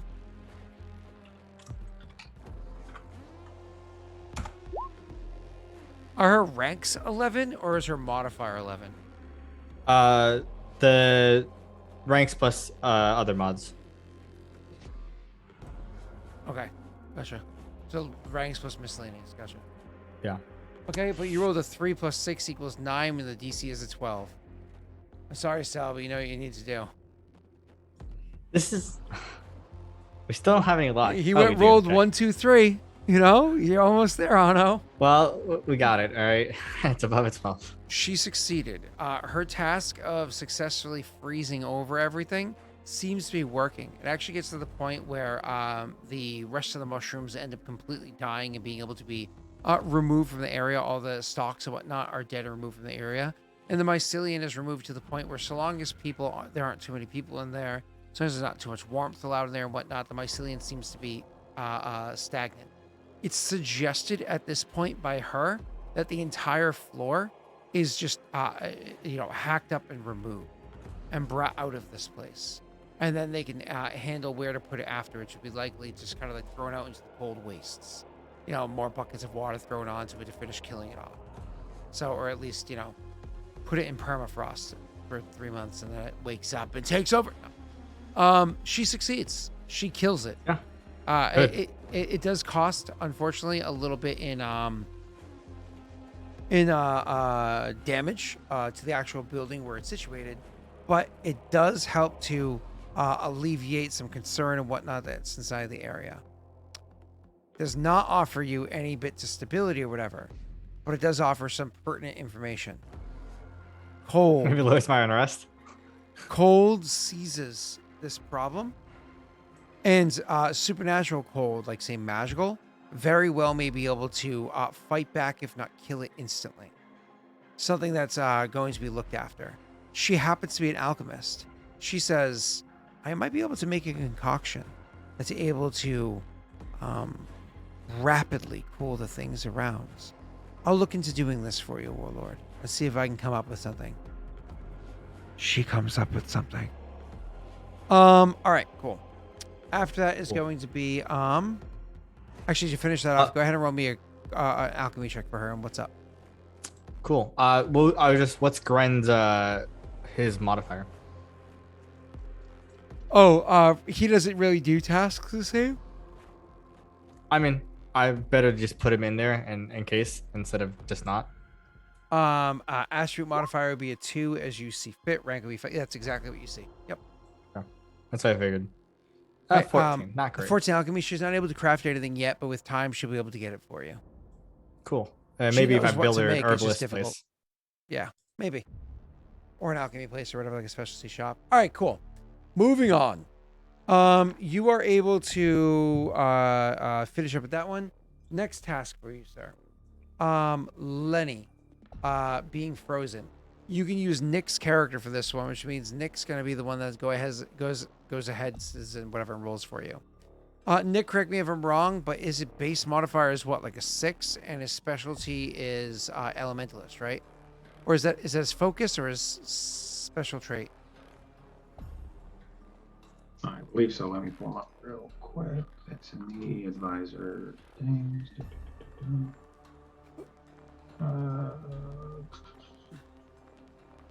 Where the fuck are you, Mr.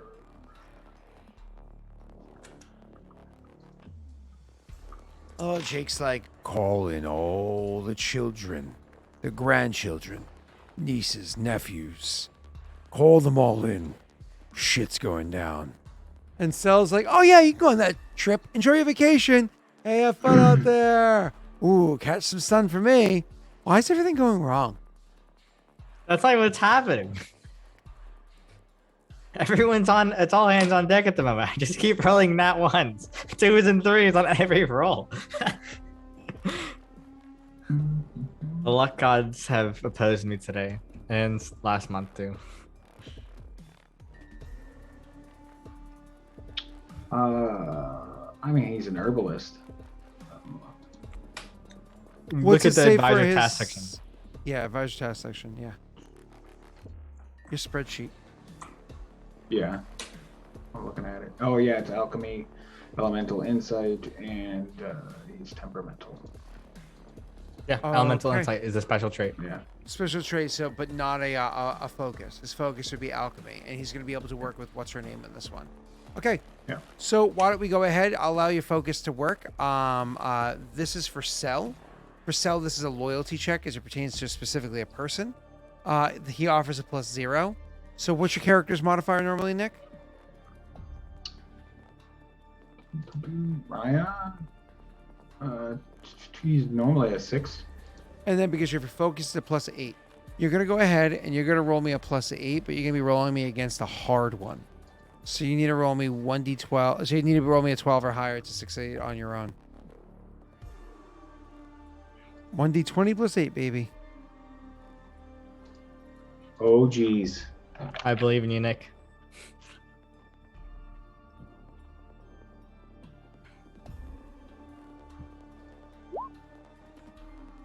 I thought that was going to be a 1 for a second. It was tickling it. It was tickling it. A natty 1 would have been certain death. Well, you gotta, I guess, roll the luck, Nick, and hope it's in there. The luck's empty, but Scott likes the 0, so I'll throw it. Ah! Oh, well, apparently nothing will go my way today. Oh, sorry. All right, so Lenny is not woken up. Instead, what happens is you have a cumulative +2 modifier to attempt next time. Nick's character unfortunately can't return home unless he chooses to say, I need a return, so Nick doesn't take penalties. Or he can stay and help you again next time with a cumulative +2. But in the meanwhile... You can use his advisor token. In the meanwhile, Lenny being frozen and the cracks and what that are happening as things continue are going badly. Next month's rolls will be a much warmer month.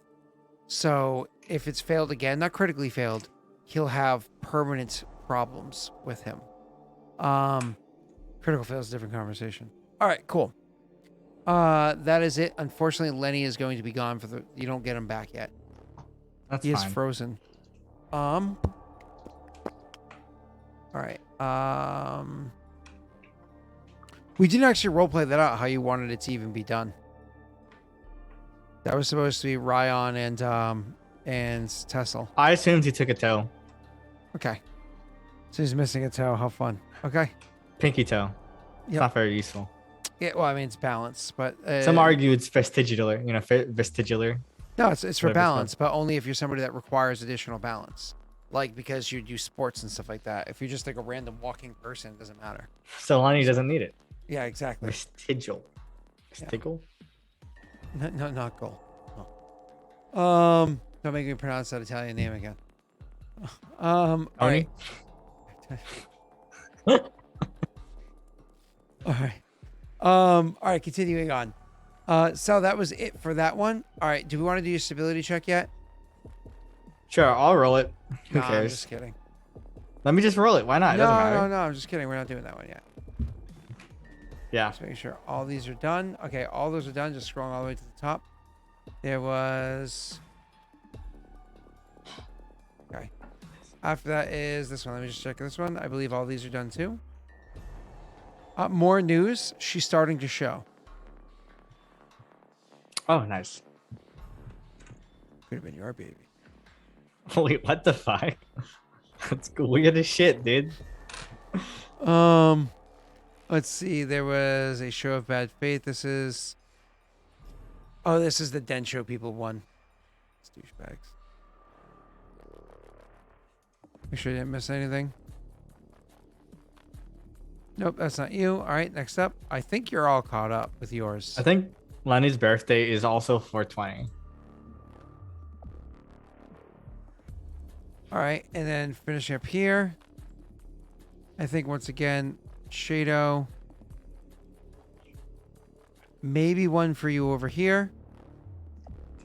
We Just double we check also it. have to do the festival checks. Oh.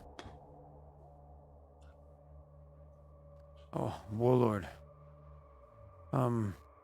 Unfortunately, in the new farms, the lands we claimed from Paradel, one of our farmers has come upon a farmhand who suffered a horrific fate. Apparently, she was eaten alive, but the tracks around the body seemed to show it was something or some things bipedal.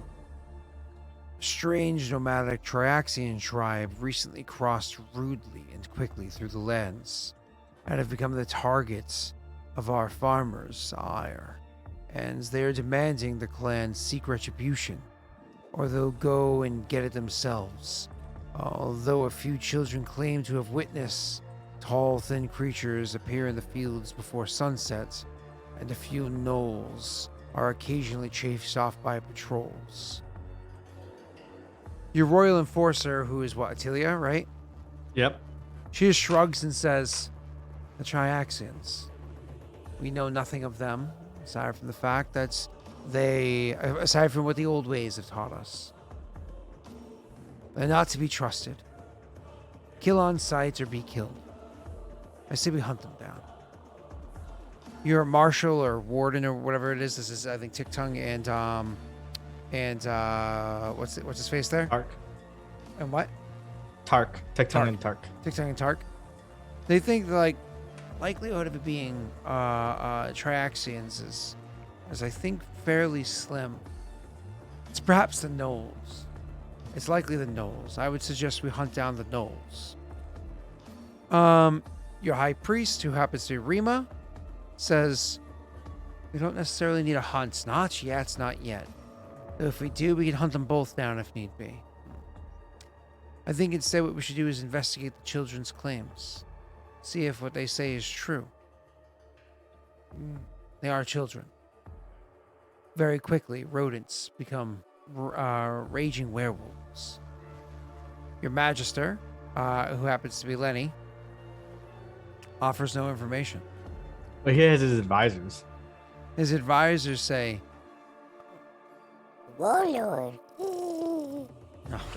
They're not goblins. What the hell? Anyways, they say, Warlord, we gotta investigate. I know it's in absolutely terrible shape, but despite what was done to the body, it is cold outside. It has preserved a bit with the frost. We could use this to our advantage. I know you're probably sick of the idea of frozen bodies by now, Warlord, and not trying to be insensitive to the fact that Lenny is currently frozen over completely and whatnot. But if you're able to put outside Lenny's predicament from your mind and think about this frozen body instead, we could potentially investigate that one for more clues as to what it was. And then your consular, who's the new person that just kind of took over, they think for a moment and they say, we can convince the farmers to stand down. We don't know what it is. Perhaps not chasing it would be better.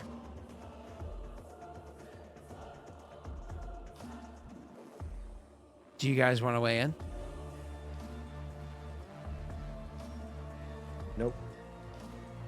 Pete does not want Good. Nick, would you care to weigh in? No, I can't see my advisor having any input on this. Okay. So, options is murder 2 people that we don't know if they're guilty or not, investigate children, investigate the body, or tell the farmers to stand down.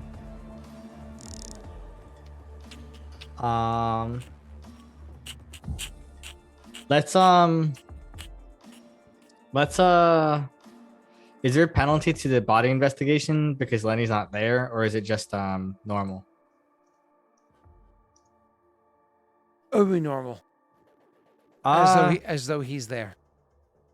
Yeah, let's I guess let's try to figure out what it is. And I guess investigating the body is probably better than investigating children.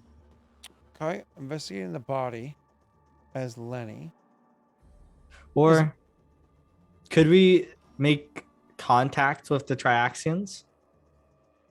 That would be much more difficult to do. And it's not what your envoy would have suggested. I think she's actually occupied right now, isn't she? No, Aaliyah's not. I What- didn't what find would what she you be suggested. occupying? She doesn't bring up the situation, but you can turn to her. Well, I say it to the room, right? Like, is that an option?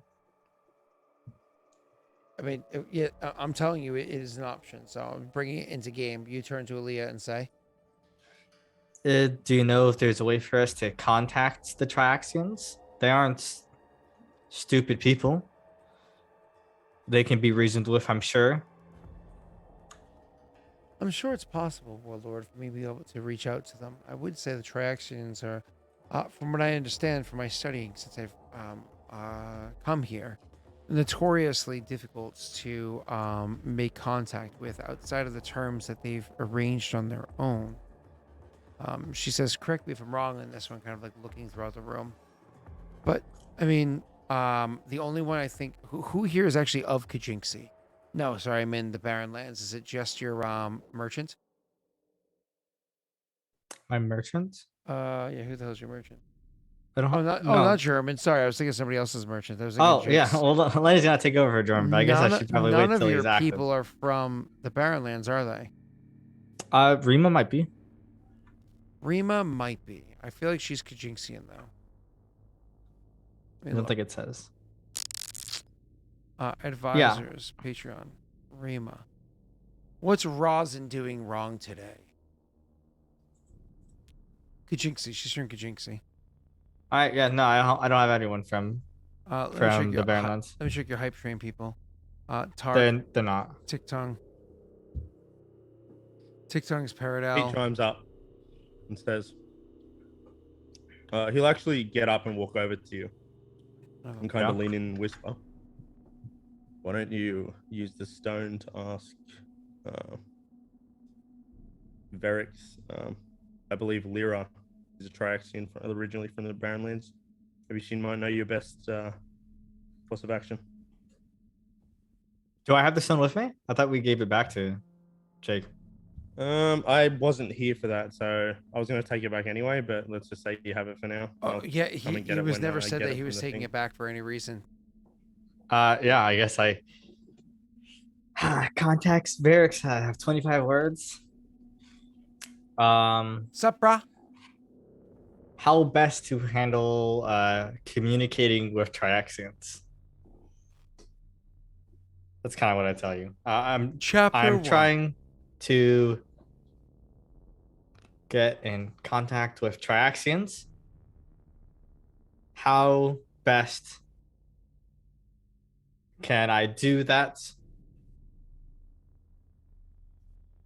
Lyra should know.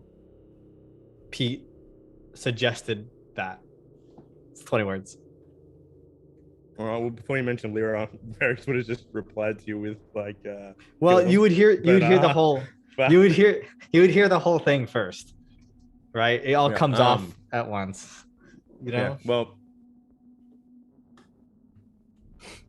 Lyra would send a message back with whatever it is. Only Scott knows. I'm looking. Lyra would send 25 words and a suggestion how I can get in contact with the Triaxons. Are you Yeah. DMing me? No, No, I'm not Lyra, and I don't know how. Oh, okay. I'm not Lyra either, but I can roleplay her, so if that's what you're requesting. no, but Jake doesn't Yeah. out of game know how to do it. I know. Mm. I get Okay. it. I'm busting his ovaries. Calm Okay, down. well- My balls, sorry. Calm down. Mikey, you wanna Very say salty, it? okay? We noticed. Rightfully so. Drink some water. That shit No. in line. Just give me a second. Okay, is Lyra shaved? Sounds almost inappropriate to ask. Is she? I don't know. You know? Did you have I this? don't know.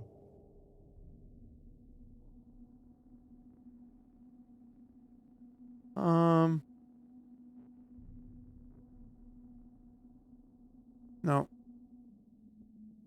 She's seasoned, which is hilarious. All right.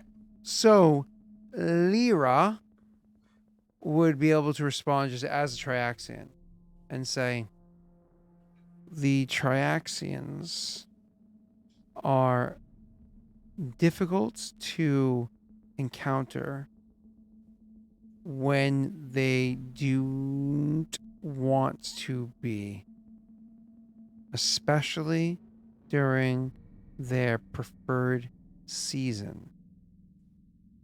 Unfortunately, I am a summer time Triaxian.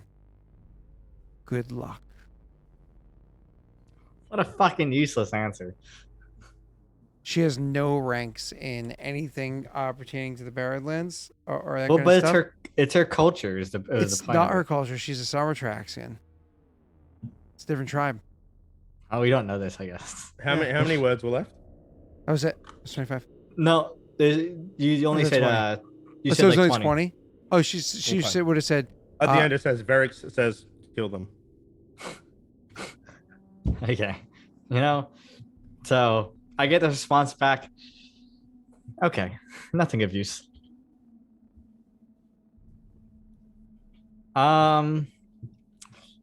If we have no way of getting into contact with them, it's best we don't put anyone at risk for it. Let us identify the body and how it was killed. If it was the Knolls, then that's easier to solve.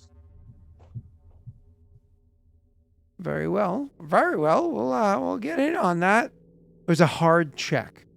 Specifically, it's not just a hard check. It's a hard loyalty check. You have a +0 from that. You have a +9. So it looks like it's a 50-50 you're going in on. Luckily for you, you've rolled so terrible so consistently that you should easily be able to roll 11 or higher. Nope, I'm rolling a 1. I expect you to roll an 18. Critically succeed. Hold I rolled don't a say 2. anything. Okay. I fail. Well,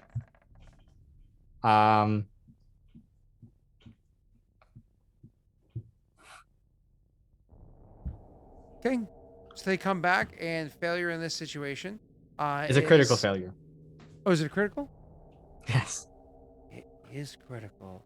I failed by 9. Do you want to luck it to try to make it not critical? I have a what? I have a 50% chance.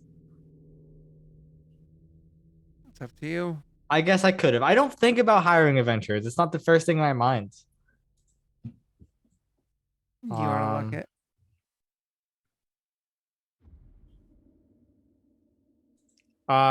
Fuck it. Whatever, fine. Ah! Yeah. So I I thought. can't do it. I feel too bad.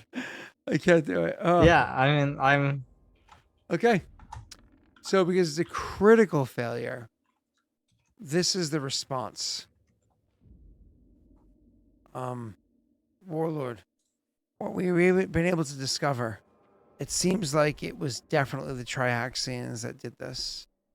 And the farmers themselves are, well, let's just see, they're not being taking this easily. There's a lot more unrest on the way if it's not resolved. So Suck a dick. I think we should turn to hunting them down. That's obviously not happening. You say it's obviously not happening. They say We'll calm them down instead. They look at you and say, that's going to be difficult to do. Once information got out that it seems as though it truly is the Triaxians, it's going to be difficult to try to calm them. But you're, of course, the warlord. You know, my people should be less bloodthirsty. Yeah. I totally just, I closed the tab. Hang on. Important tab by accident. What did they do to the body again? Or they ate them, or was it? Yeah, was yeah, it ate eaten them or just alive. savaged? Eat them alive. Yeah. So your response to what you think the Triaxians actually did it is I don't calm my necessarily people down rather than hunt down the murderers. No. That's Tesla great. doesn't necessarily. That's No, Tesla doesn't think it's they did this still. It's just we don't have But any. why?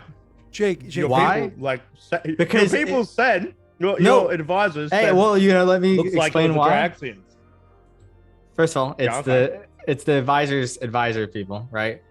which is supposed to be as good as Lenny. Yeah, but it's like what do we know of Traxians? We don't they don't eat people. Like that's like in-game lore from the old ways. That's like known. Actually, none of you guys understand Traxians. None of you guys are from Barrenlands. It'd be different if you had, Well, none of your a knowledge advisors, check. but none of your advisors are from the Barrenlands. Like zero. My of them. ambassador. and from for the most Dencho part, is- the Hey, did I get a knowledge history check on it? yeah, it's still borked. For the most part, you guys are going to be Well, then I thought we know. You're stuff welcome. Anyway. You're welcome to roll a local check though. Okay. Because I thought we knew the base. You know your character, but that's I thought weird, no, man. I thought in game Castle- no. Let me explain. I thought in game we know that the Traxians are different than the Crick, right? They don't eat people like the Crick, and they're enemies of the Crick, right? In the Barrenlands, they don't eat people though. That's what my process is. So that's why it doesn't make sense, right? I'd say Why everyone would from Kajinksi probably thinks, hey, everyone from the Barrenlands eats people. Well, yeah, but Tesla isn't like a dumb fuck from the north that is There we go. Fix it. dumb as shit, All right. Sorry about that. Well, closed I the didn't tab. know the mushroom people were even a thing. Okay, this is a bit different. Because if I could reason with the mushroom people, it'd be different. All right. But So I didn't know the mushroom people existed. you rolled knowledge local. Unfortunately, again, information about the Triaxians is so not known. You guys learned in game, out of game, whatever about them very, very late on. Obviously, you, Cell, have a lot of knowledge of the Triaxians compared to most Yeah. because you've played more with them than anybody Yeah. else. I thought we had a base knowledge of hey, they're different than the Crick in XYZ ways, right? Not that, they're just Karuk but cats. No, they attack the Karuk, but that's a learned behavior from being attacked by the Karuk. Yeah, but I thought we knew they didn't eat people. They Because generally, they will that's kill. a specific difference in trait. They don't generally consume, but that doesn't mean one can't be driven or wouldn't be easily believed that one's willing to eat. I So- guess next month we're killing them. Yeah, I mean, you can go into the task of whatever it is that you would like. Well, I have no reason for the other one. It's just, I think it's silly that no one in my kingdom knows anything about it, because we are right next to the Barren Land still. Well, I mean, again, you can confer with Jake again. Can I call Shoko in? He's from Deadport. Not Shoko, the Cthulhu. He's from Deadport. Who's Cthulhu again? He's my advisor to Densho. Sure, you can definitely call Cthulhu. Need a knowledge local check? Yes. Didn't roll better. All right. Well, I guess we're killing them. Well, Scott said in my session 0. when we were discussing the possible Draxians ambush, that they don't tend to. So it's just you just kind of have somebody that's probably from like that has lived and spent a Yeah. lot of time in the Barren Lands. Well, he in did. central to southern or eastern Barrenlands, they don't typically spend time in the northern Barrenlands because they're so overrun by Karuk up there. He that they don't he lived generally in go Deadport. Yeah, in the Deadport, southern- Deadport's different. That's not southern Well, he lived Barrenlands. in That's Deadport in the region of the Southern Barrenlands. Sure, and if you're outside of Deadport, that's fine. But it's like saying I live in New York and I live in New York City. Those are two very, very, very different things. Yeah, but the difference is that Karuk aren't stationary. Yeah, it's like I live in the South or I live in Florida. Well, Those are two very tell me, different what things. does he know with the 12? So what? Unfortunately, Traxxas don't usually eat people, but if there is a Trax that ate somebody, that's possible. I mean, there are Karuk that don't eat people. You know, like it's one of those things where it's not impossible, but it's certainly unusual. Yeah, I feel like Tesla just wants to figure out like what the fuck is going on with them. less than just Tesla's murder. reaction wouldn't necessarily be jump to murder. I don't think Tesla would immediately jump to murder. Like, but if we can't contact them anyway. Like, we just double the guards on all the farms, I guess, in the south. Okay.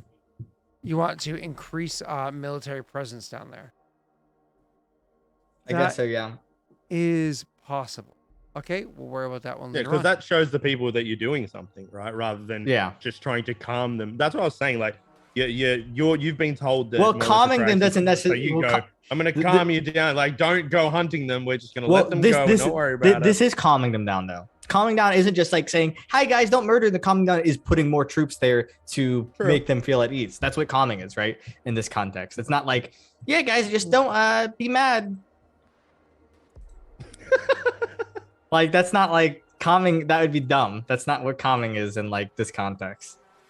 Yeah. All right, cool. It just the Nick doesn't situation wait at feels all. very weird. I'm surprised you haven't waited at all. All right, cool. Moving on. I guess I'll figure out some way to maybe contact them next month. Okay. We'll figure it Because out afterwards.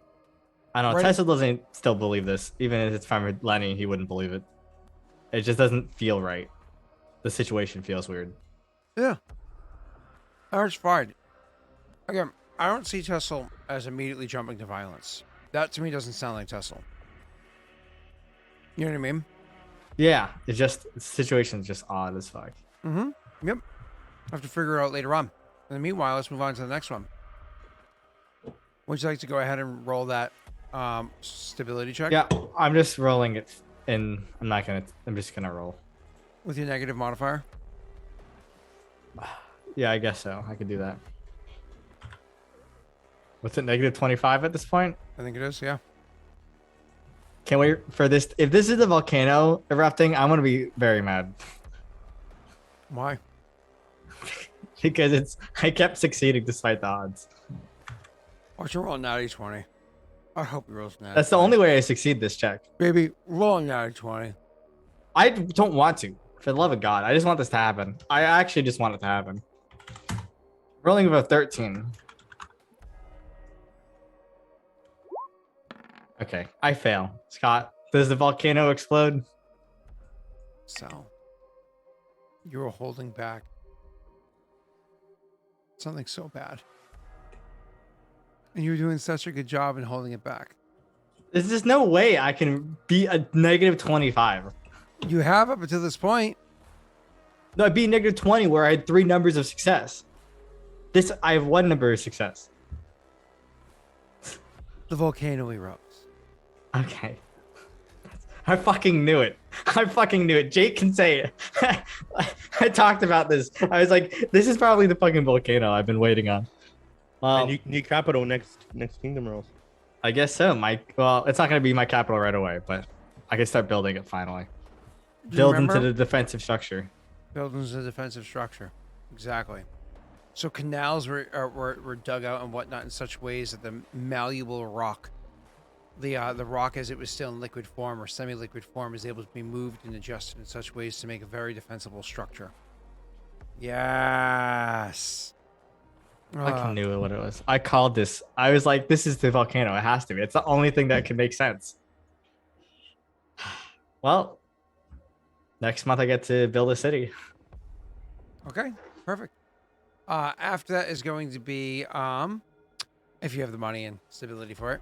I do. That is finally done. That is finally done. Unfortunately, exploding the volcano over there does cause a little bit of unrest because it's a natural disaster. No, I'm kidding. no, I'm I was gonna leave. I was gonna leave. This can't. Oh my This God. doesn't count. We fucking arranged this for like 8 months at this point. Oh my God, I'm so kidding. Fuck you. I'm so kidding. God damn it. Let me just double check something over here real quick.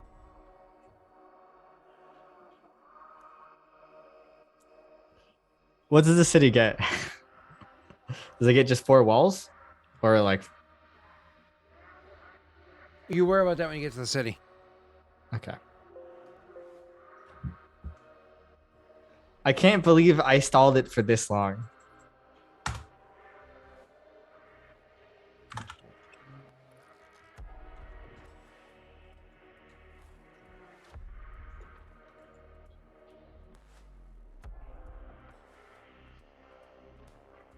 We are going into January 1st. That was it. Moving on. All right. So it explodes. That happens. Nothing bad happens. Nothing good happens until next month when things are going to happen. For now, done and done, sir. All right. I think that's it for your actual events. You had nothing else ongoing, did you? No, well, I have to do the religious event or festival, Yep. the rolls for that, and then I have to do my normal event roll. So Viking, roll me a D100, please, Oh, and roll me above a 25. we never decided. What was it? The effects of the religious festival versus the other ones, did we? Well, the religious one's already determined. Oh, it was. It was somebody else's festival. I think maybe Nick's. Next was like gonna be like you wanted to make it a military festival. That's right.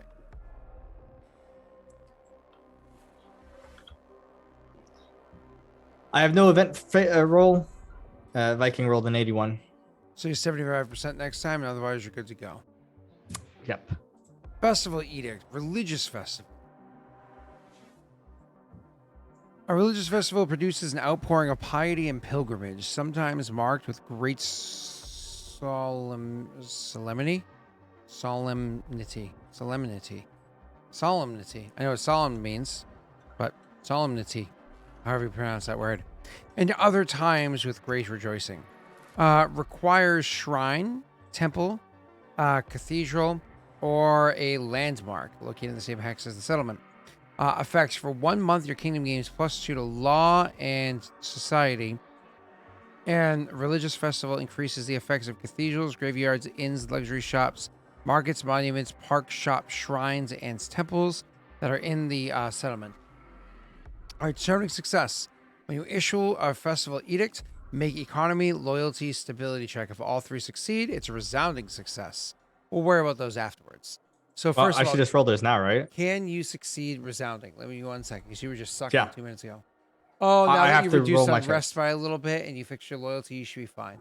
DC 39, you have a 42, 38, 38. Oh, you'll beat all of these. You won't get any natty ones. Shut up. Stop talking, please. No, you'll be fine. No, stop talking. You're going to absolutely defeat all of them. Stop. It's a +42, a +38, a +38. It gets a 39. Nick is going to be fine. I'm just gonna roll the D20. The rolls don't matter, I guess, right? Do I have to roll with the modifiers, or we just roll the 2 D20 as long as I don't roll a 1, right? Up to you, baby. I'm just gonna roll through 220 blank, and they're in order: econ, loyalty, stability. Sure. Just don't go so. Oh, you do it like that. They all succeeded. I mean, if that's what you want to do, you succeed. This is a resounding succeed. success. So for chat, what resounding success means in this scenario. If all 3 succeeds, a resounding success, doubling the effects of the buildings listed above. In addition, you gain the benefits of, hold on. Ask somebody in chat to roll a D100. Oh, you want someone to hey. roll really high. Who do you think can roll a 96 or higher? Hey, Jay Coney. You think Roll they me a can roll- D100. You think they can get a 96 or higher? I've never seen them before, so They're I'm believing usually in on LI. I'm believing in the chatter's luck. All right. Jay rolled a 29. Jay should be That's disappointed in terrible. Jay. I'm disappointed in Jay. No, Jay You refers to failed me. Jay in the third person, in case you didn't know. All right, It's so okay. It happens. It's not forced in my that's luck. an outstanding success as opposed to anything greater than. So where was I? I was over here. So outstanding success is. Oh no, not here. That was wrong. This one? No, not you. I thought I just had you up. Oh, I did. Then I moved you. You're over here. Outstanding success. Should have asked Ano. You should have asked Ano. All right, outstanding success. One of your kingdom's citizens creates an artistic masterpiece, constructs a particularly impressive building, or otherwise brings glory to your kingdom. They are known for the greatest bukkake in all the lands. There is much glory to be had. Fame increases by 1. Your treasury increases by 1d6, and unrest decreases by 2. What are you going to say to Jay? I love you, Jay. You gain a +2, a +4 on economy checks until the next event phase. So I lose 2 unrest. I get a +4 temporary economy. Rosin, roll me my D6 for extra VP. It's not That's an pretty good. exploding D6. That's not the bukkake. That's pretty good. I can't complain. This one? Is this what you're referring Yes, to? Rosin, do it. 5. Let's go. Can I just add that straight to my treasury? Yep. 5 BP, -2 on rust, +1 fame, 34 BP in my treasury. at and the a moment. temporary economy of +4. Make sure you leave a note on there that it goes away next unrest, right? Next economy phase. Yeah, it's Sorry, in temporary section. event. Yeah. All right, cool. All right, let's go. I think that's it. I've lost 6 unrest in one in one kingdom turn after gaining. Exactly. more. You just need to be smart about it. Oh man, the Crystal. item it made it, JJ. you say he's So wh- trying to say it was German. No. Well, does Okay, the item listen. exist? By his request, German is renowned for the greatest bukkake in all. Well, of the item doesn't exist as an actual thing, right? It's just like a fictitious item, right? It's supposed to be an artwork masterpiece, not something that's meant to be sold or anything like that. So Yeah, let's say Tark built it. He's a monument builder. okay, cool. There you go. So I've gotten Susie, J is gender fluid, so J's pronouns are J and J because the only person who can define J is J. Do you watch Blue So- Jay on YouTube? I like Blue so Jay. okay. So are we we're doing Nick's event first or my event? Well, we're Or- already or with you. Festival.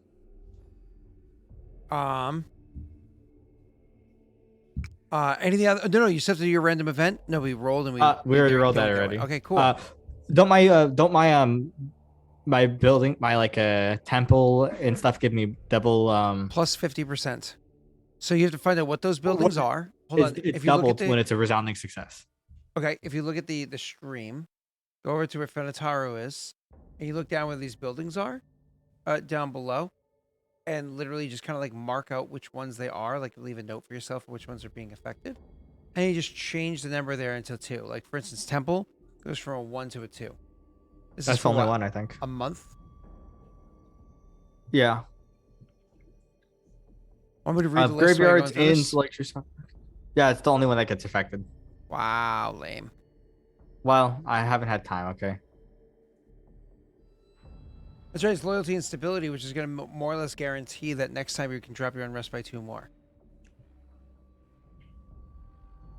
That's good news. Cool. All right. You want to role play yours up? We want Nick to role play his first. Nick, do you want me to go upstairs and grab a bra first? So cool thing, it says that you double the base value of the building as well, and magic item creation, meaning I produce 2 magic items next turn.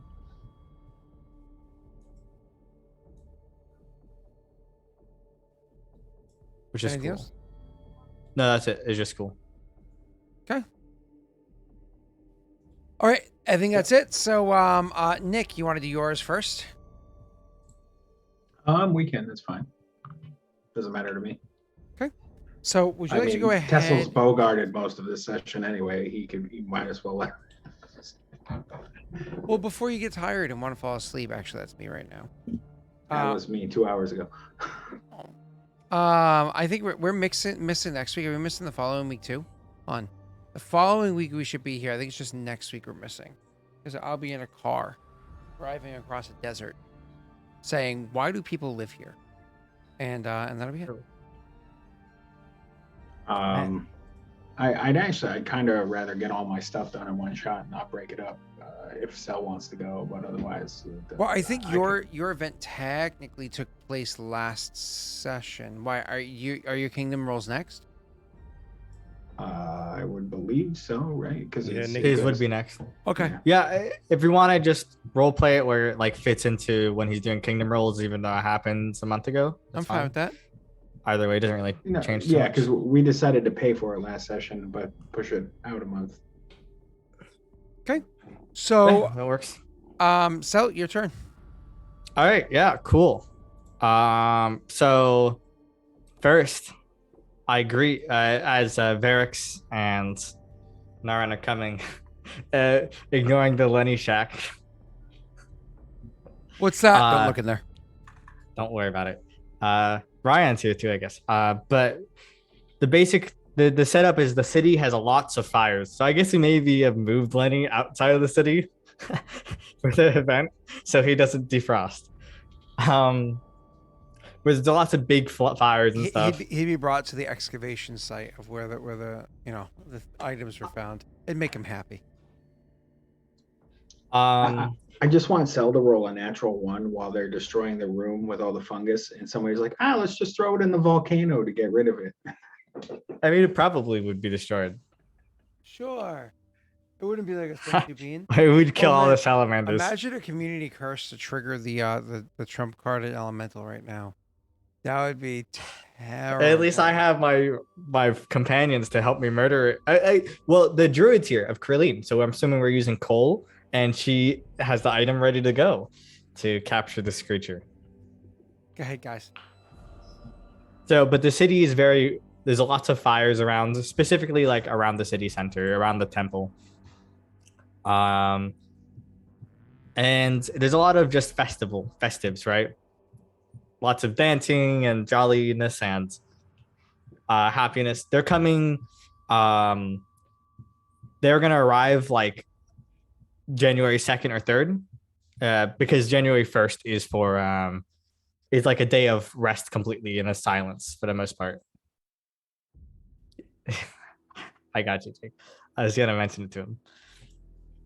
So, as Densho Varix arrives, I have Jorman with me to present him his weapon. So, Scott, what's Jake's weapon? Jake's weapon's his weapon.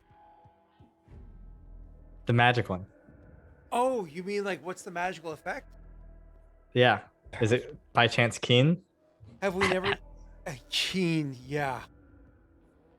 Have we never defined what his magical weapon is? No. I'd been defining it as keen this whole time. He has. Even in messages with you, Scott. Give me that keen falchion. Why would I give him a weapon that can crit 25% of the time? I mean, I have that. Actually, I think that's actually I think It's a feat. 30% of the time. 15.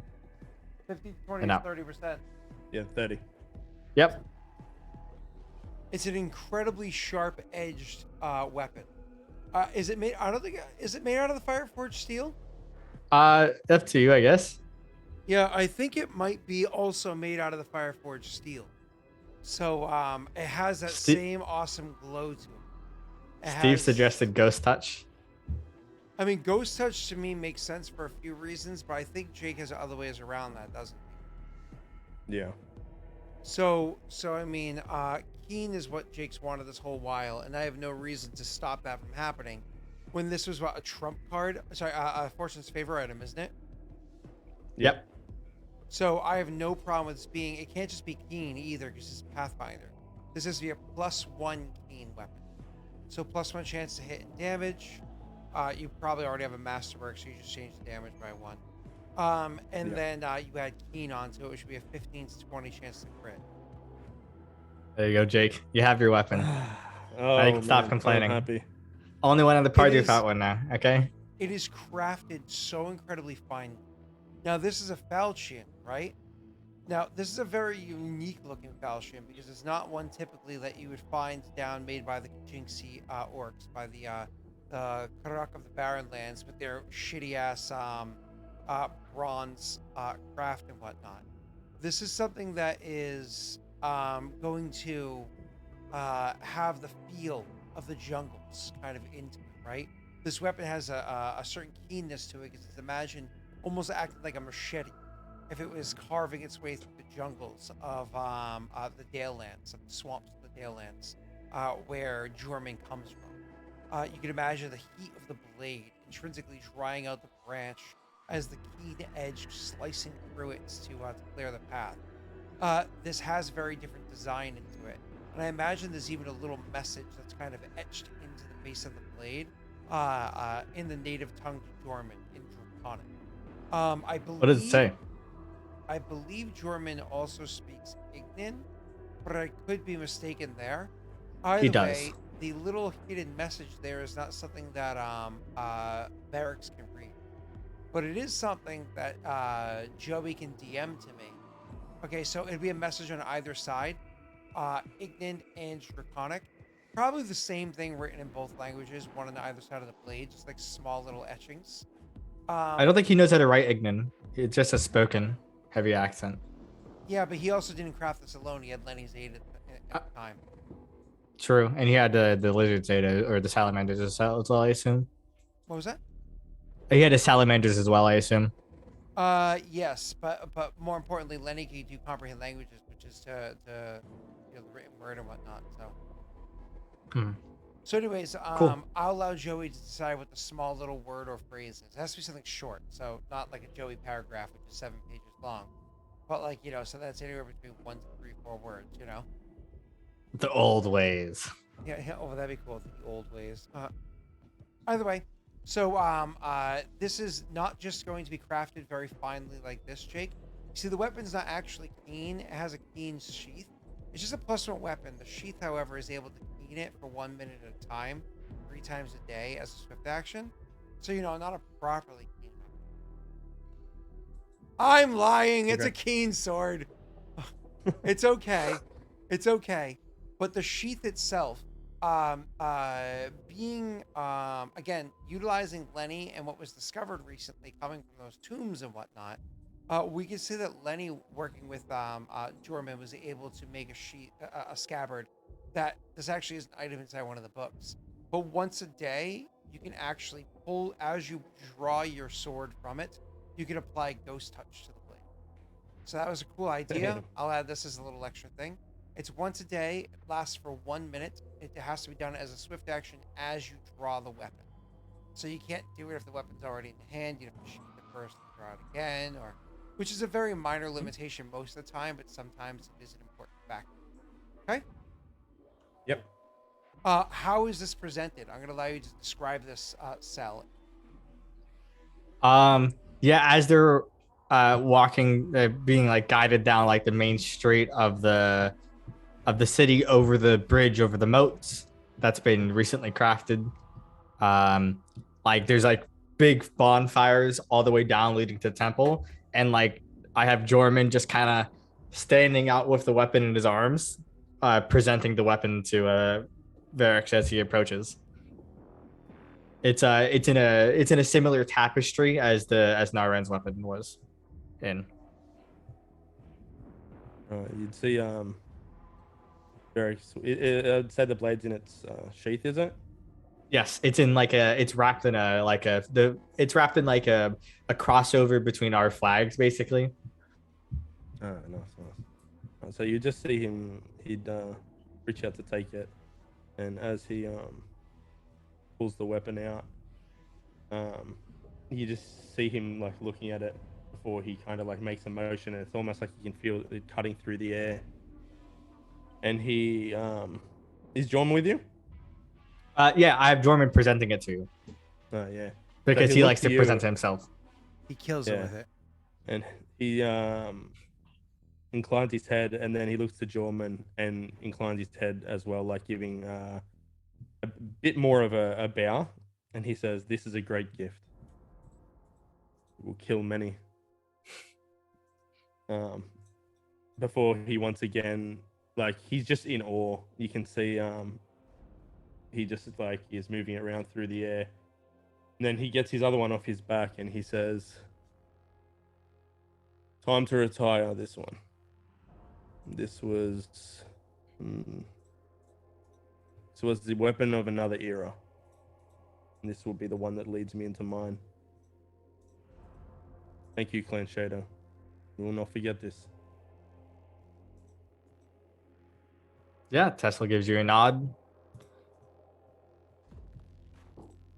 And then he like gestures and he leads you through a day of like entertainment, basically, of like there's like plays going on, there's a bunch of like dancing, food, feasting, right? There's like times where like everyone's in like the temple or taking turns to go in there to do some prayers to the gods. But there's a lot of god not insignias. What's the word for it? Just like regalia, I guess. Yeah, sure. A lot of symbolism for the gods around, right? You know, there's a section by the foundries and smithies for Snaga, by the temple it's Krillin, and you know, there's Vroga too. So lots of entertainment, and then as it goes to nightfall, Tessel takes you to his side. I hate to drag you two away from the entertainment, but I did tell you I have something to share with you, and it's a bit of a walk. I see. So Where are you going? Tessel tells someone to go grab a couple lanterns as we start marching northwest of the city, not like across a hex, but like several miles away from the city, and we approach a cavern. Well, that's a couple of hours. Yeah, it is a couple hours walk. We approach a old mine shaft. Hold on one second. Would Yeah? you guys walk or would you ride Kawatori? Would you bring guards or would you go alone? Tassel would just say we go alone. We can without guards. It is a safe area. Sounds like he's trying to throw you down a mine shaft to be more voluntary workers with good benefits for his clan. But we're like an hour and a half away from the city. Okay, He's just taking us to feed the worm. That's all. Yeah, sure. No, this is very far away from the word worm. Okay. Anyway, the cavern is mostly sealed with like big rocks covering it, except for like the little part of it where you kind of have to squeeze through. Varric might struggle to get through it, but I'm sure he'll manage fine, if given a bit of time. And as we enter in this tunnel, Tessel's gonna start telling a story. I'm sure you two have heard the tale of my rise. I mean, I'm sure I've said it a couple times to you. I've said it in the Forest of Eldamar to impress the pixies. But as all stories are, there's a bit of exaggeration, and it's not with full truth. It is to inspire, less than to be accurate. The truth is, my failure was not just I shoved down the mines. I did. I was shoved down the mines after I lost my fit against Kohai. And down these mines, I was told to explore, and if I found something of worth, I might get my life. I didn't really care much for it, but curiosity. I walked down the mines, and he like lights all the lanterns as we start going down the mine shaft. Into eventually, there's like a part of like a wall that's broken down. This is a tomb. I don't believe I shared with you my research, but when I was in the north, I discovered a people forgotten by the Crook and erased from history by the Daelish. They worshipped specters and the ethereal undead that come from the barren lands. On the surface, they respected them. The deeper faiths, what we call, or the sages of the north called the shadow faith. Some not only worshipped them, but they served with them. It's the passages aren't particularly accurate and thoroughly established. Much of it has been erased. Before long ago, there's also a people before the shadow faith that fought the Crook. There was an empire called the Vidora Empire. He takes off his crown. Quasgon was the last one to wear this crown, and only his kin could wear it. As he puts it back on.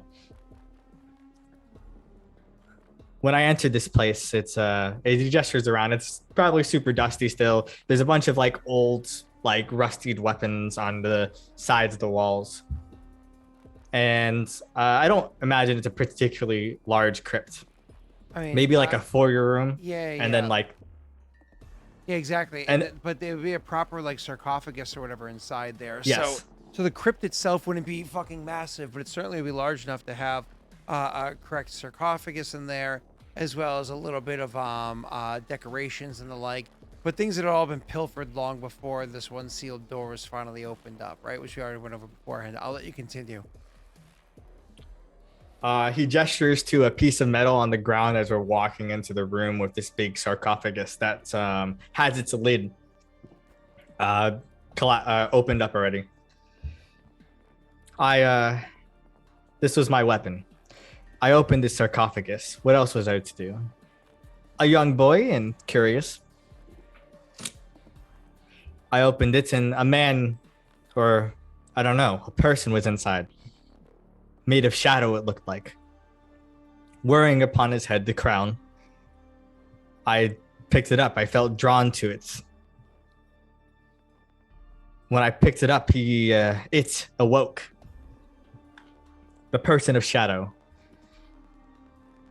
I defended myself with the weapon, but alas, what was I supposed to do? I barely knew how to use my sword. I didn't win. As he's at this point has taken off his like chainmail. It's on the ground. He's taken off his shirt and he has like wrappings around his body and he's unwraps them. You see a pretty grisly like impalement scar that never looks like it really fully healed, like that goes through his back. It's around his heart. He had stabbed me fatally, or presumably fatally. Obviously, you see I'm alive. And last bit of luck. Maybe my last bit of inspiration. I couldn't bear to see this creature, whatever it was, exits the world and go elsewhere. I had luckily stabbed him across his own heart as well. And there we sat, him impaled by my rusted blade, I by his. He incanted a ritual of something. I couldn't understand the language, but I felt my body, mind, soul being surrounded by shadows. I felt the flame inside being snuffed out. I don't know if it was the gods or my last bit of will, but a little bit of my spark didn't run out. I felt the desire to live and fight. I stopped this being from taking me over. I'm not sure. After I awoke, my wounds healed. It implanted many memories into me when it was in control. I'm not sure. I had dreams of a phoenix, of an empire, of a long lost age to rebuild, to build something new. But I also lost something. You've said or thought it many times that I'm not much of a crook, that I don't feel like one. When I was younger, before this event, I had the crook rage, the ability to stand even at the edge of death, the ferocity to continue fighting. I have not felt that since. I was guided by what chaos and war and destruction in my youth, but after this event, it changed. I've been changed. I am different.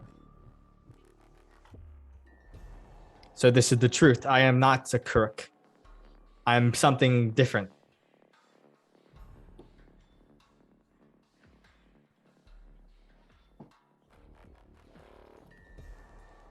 You are not the Tessel you were born. He nods. Tessel came into this mines and Tessel Shadow left them.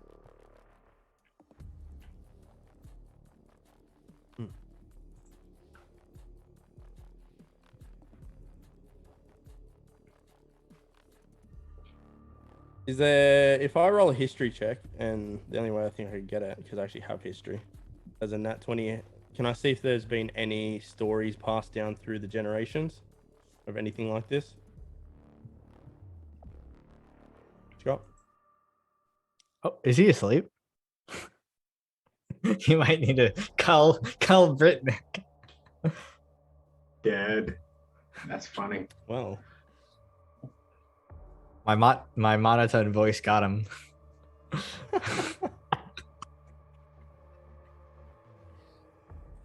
That is funny. That is really funny.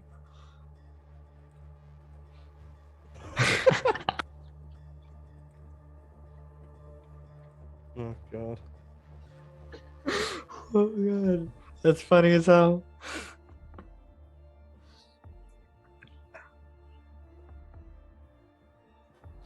Put him straight to sleep, Sal.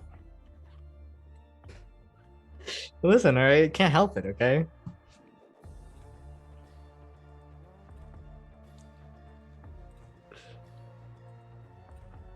Well, Just feel like keep the- RPing this out then? I guess so. We can. We should. Yeah. I'm trying to think. It's hard to get back on track now. Yeah. God, I don't. It is hard to get back on track. What was I? Do I have? I have something that I guess. What was it? Jake was rolling for history. I can't imagine Scott's going to say no to that. Yeah. Tessel, I said if it'd have to be some type of extremely high roll. I'm gonna roll it and then we'll deal with it if I need to. Because if it's a nat 20, I'm good. I'm not. no, that's, if I see you pondering, your people have. I have heard from a Galtma, Atlin of the Atlin clan. She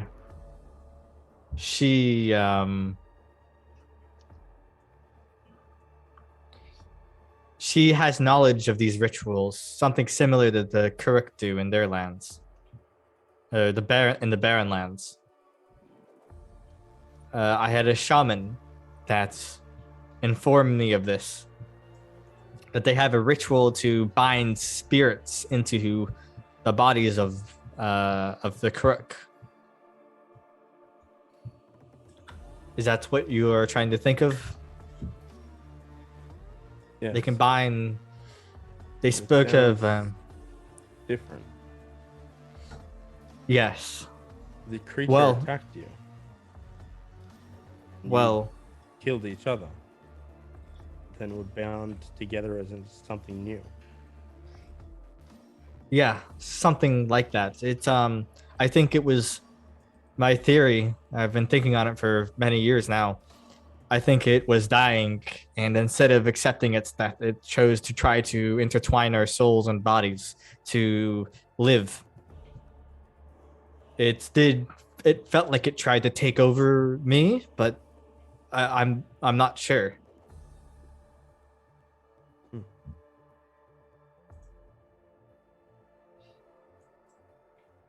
But I have I'm researching more about these shadow worshippers.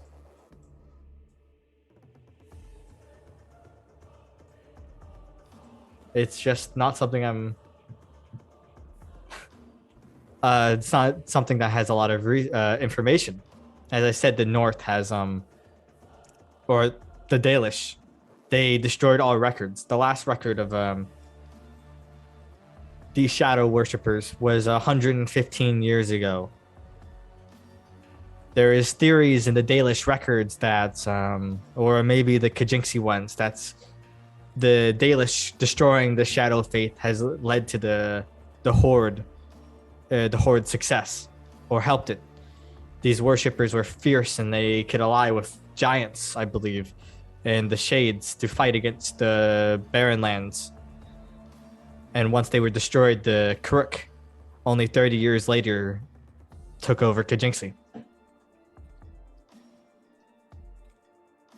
I'm amazed you managed to find anything at all. When the Horde made its way through Kajinxi, it is my understanding that they burned most that they found. Well, luckily, the North wasn't burned as bad. It costed me a lot of money to pay scholars in the North to comb through the library for the week we were there. That is what I spent most of my attention to while in the North, besides the antics and presenting myself. You are not dead, though. You live. Your Well, heart beats. it beats, yes, but it's cold. Remember the fairies back in the forest?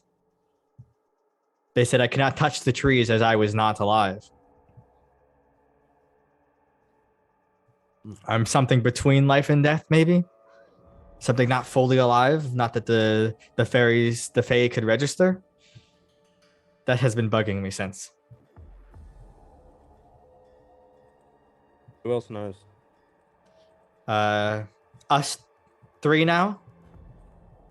And that's it.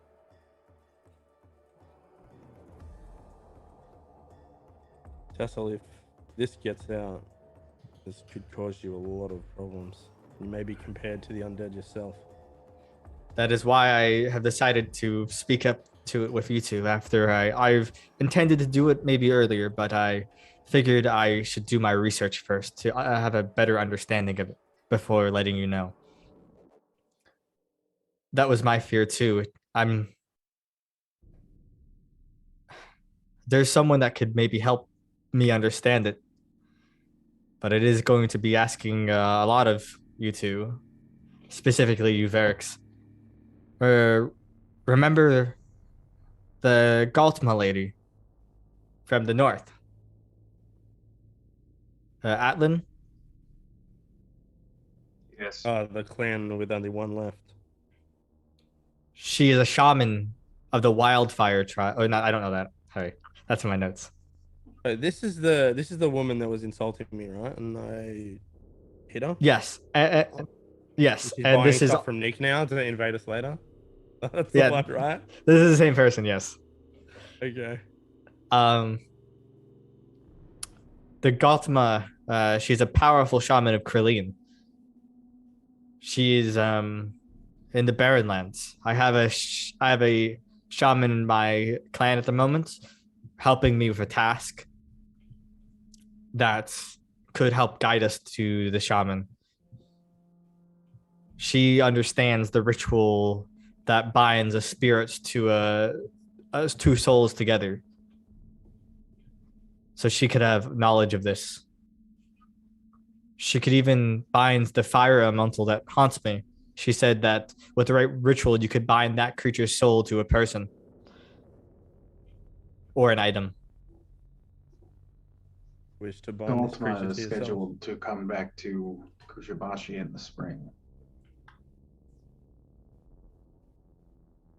I was told that this person only respects those that are willing to put themselves out. That I could not simply call them to a meeting. That they wouldn't respect me unless I went out there to meet them myself. And I'm inclined to believe who half a Kajinxi barely respects my ways. No one from the Barrenlands would respect them.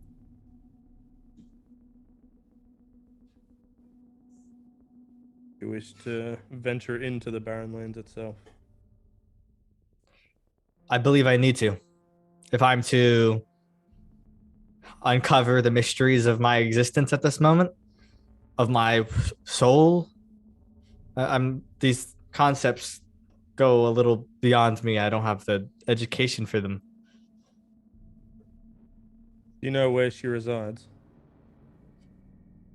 I actually might know her clan. I don't know. I don't know if I know the tribe. I believe she resides west of the lake. Maybe on the western side of it. They'll be hunkered down for winter.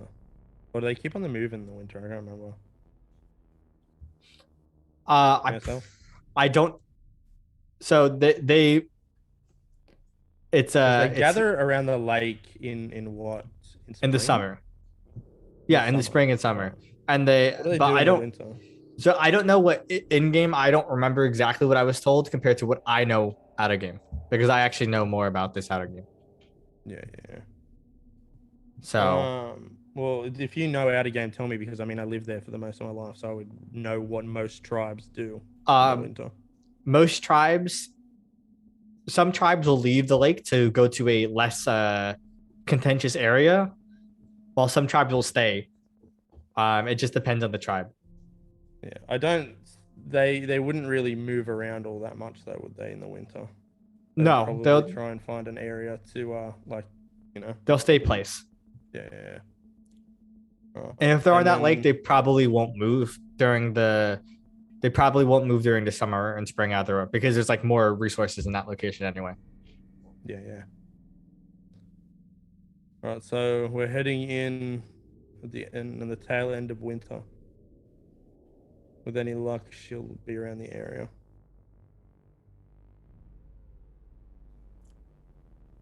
If that is what you think is best, I'll leave the.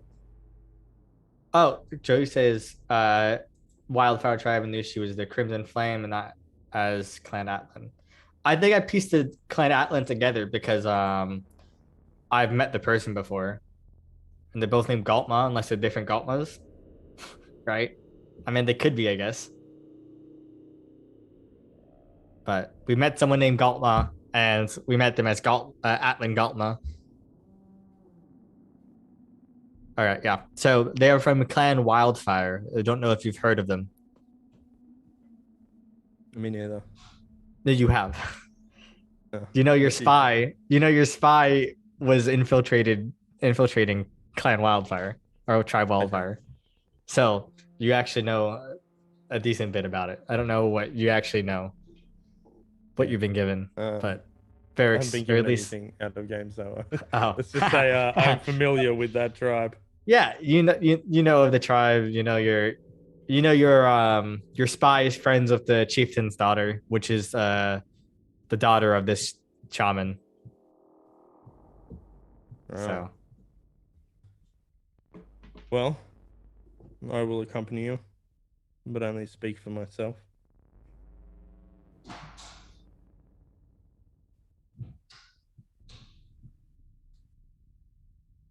I have no qualms with entering the Barren Lands, but as you know, that's not a trip one makes on a whim. This will require planning and timing. I'm sure we'll both have affairs that need to be gotten in order. I'll leave it to Varix to decide when is the best time to adventure out. All preparations made.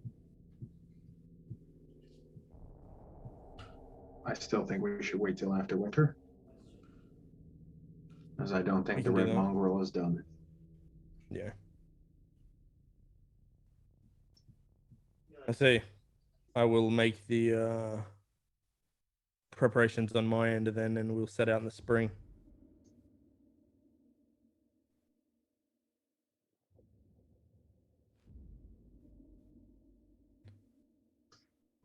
Cell's mom is asking him if he wants snacks. He's like, yes, mom. Tendies, please. Sorry, I'm speaking to my brother. All right. What? You getting some tendies? No, it's my brother. What? We're playing Pokemon game together. He was just trying to arrange when we're gonna play together. Yeah. All right. God. How much longer you got off? I have to. My semester starts January 10th, Yeah. so I got like another week, or like another 2 weeks, basically. Oh. I don't have snacks. It's very sad. I do have cheesecake. I made homemade cheesecake for Christmas. I also made cheesecake brownies and cinnamon buns. Didn't you know there's a cream cheese shortage? And here you are making. There's no cheesecake cream cheese snacks? shortage in my state. All right. Don't be in fucking Massachusetts, okay? I don't know if any of you know, but I cooked steak like a couple of days ago. How long can you keep it in the fridge for after it's been cooked before it's like no good to eat? I usually give everything a week. Yeah. Okay. If you want to be extra safe, like 2 to 3 days, it's probably like, if you want to be super safe, but like a week's pretty fine. I mean, it's like cooked meat, and as long as it's like sealed in like saran wrap or something like tightly, you'll be mostly It's fine. in a container, so Yeah, then yeah, it's mostly fine. Who has leftover steak is the bigger question, Jake. Yeah, what do you? listen. It was from What are you Christmas, doing with and there was a lot. Okay. Just gonna finish that off. So like, is someone gonna go tell? That goes into the morning's eggs. Someone's gonna like tell Britt so Scott can wake up. I tried calling both of them. So Oh, Because we can't end the stream either. yeah. Maybe if one of us is loud Yeah. enough, we could wake up Scott. He's got the earmuffs on, so he can hear us. But then it's gonna hurt streamers. That's kind of yeah. streamer. You might have to suffer a bit. I don't know what to do now. Yeah, I don't. I mean, I did my moment. It was cool. Mhm. You know. It's gonna be I mean, interesting trying to figure out what you are. Yeah, I mean, I obviously know out of game, but Yeah. in game, I have no clue.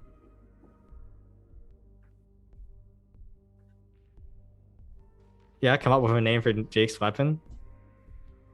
What are you thinking, Jake? I think Joey sent. Joey sent. No, me a the copy. inscription. Mm.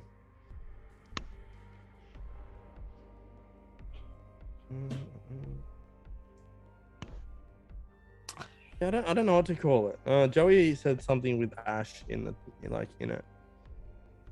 But I feel like I mean that could work, but also maybe something to do with how effective It's it is. keen at, edge. Yeah, absolutely fucking slicing through stuff. So let's go to English to Japanese.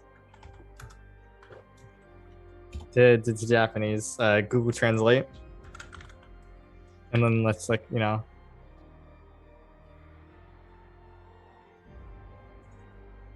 Suto.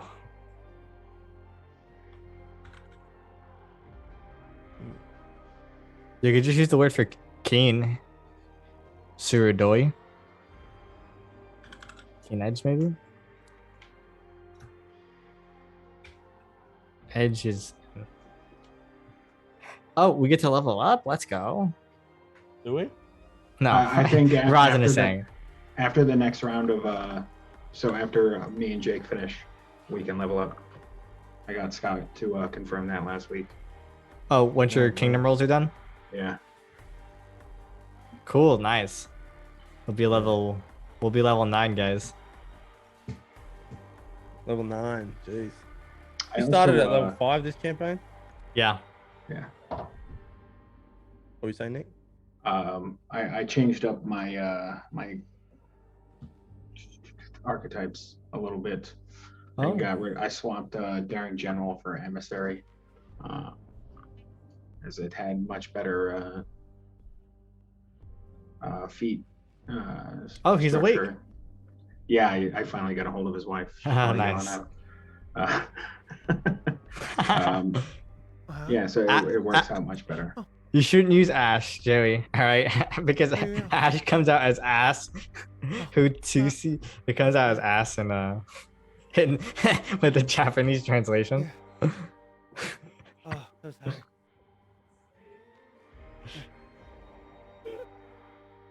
Apparently I passed out.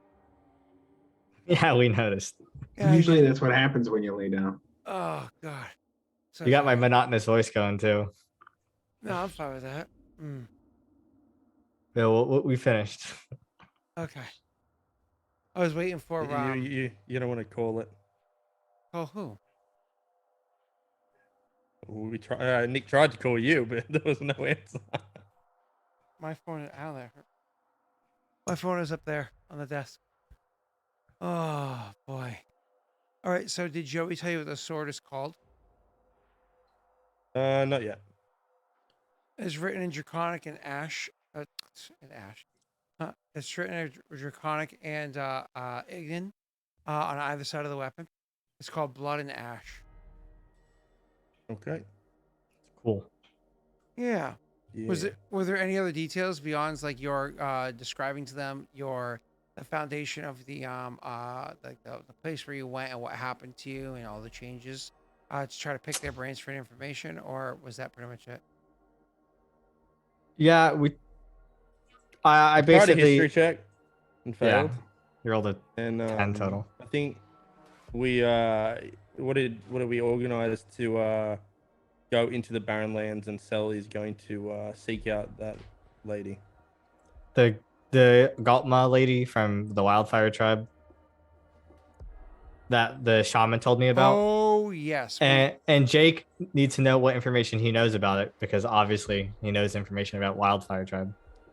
Yes, but doesn't Nick also have a little bit of information? Yes, he does. He does.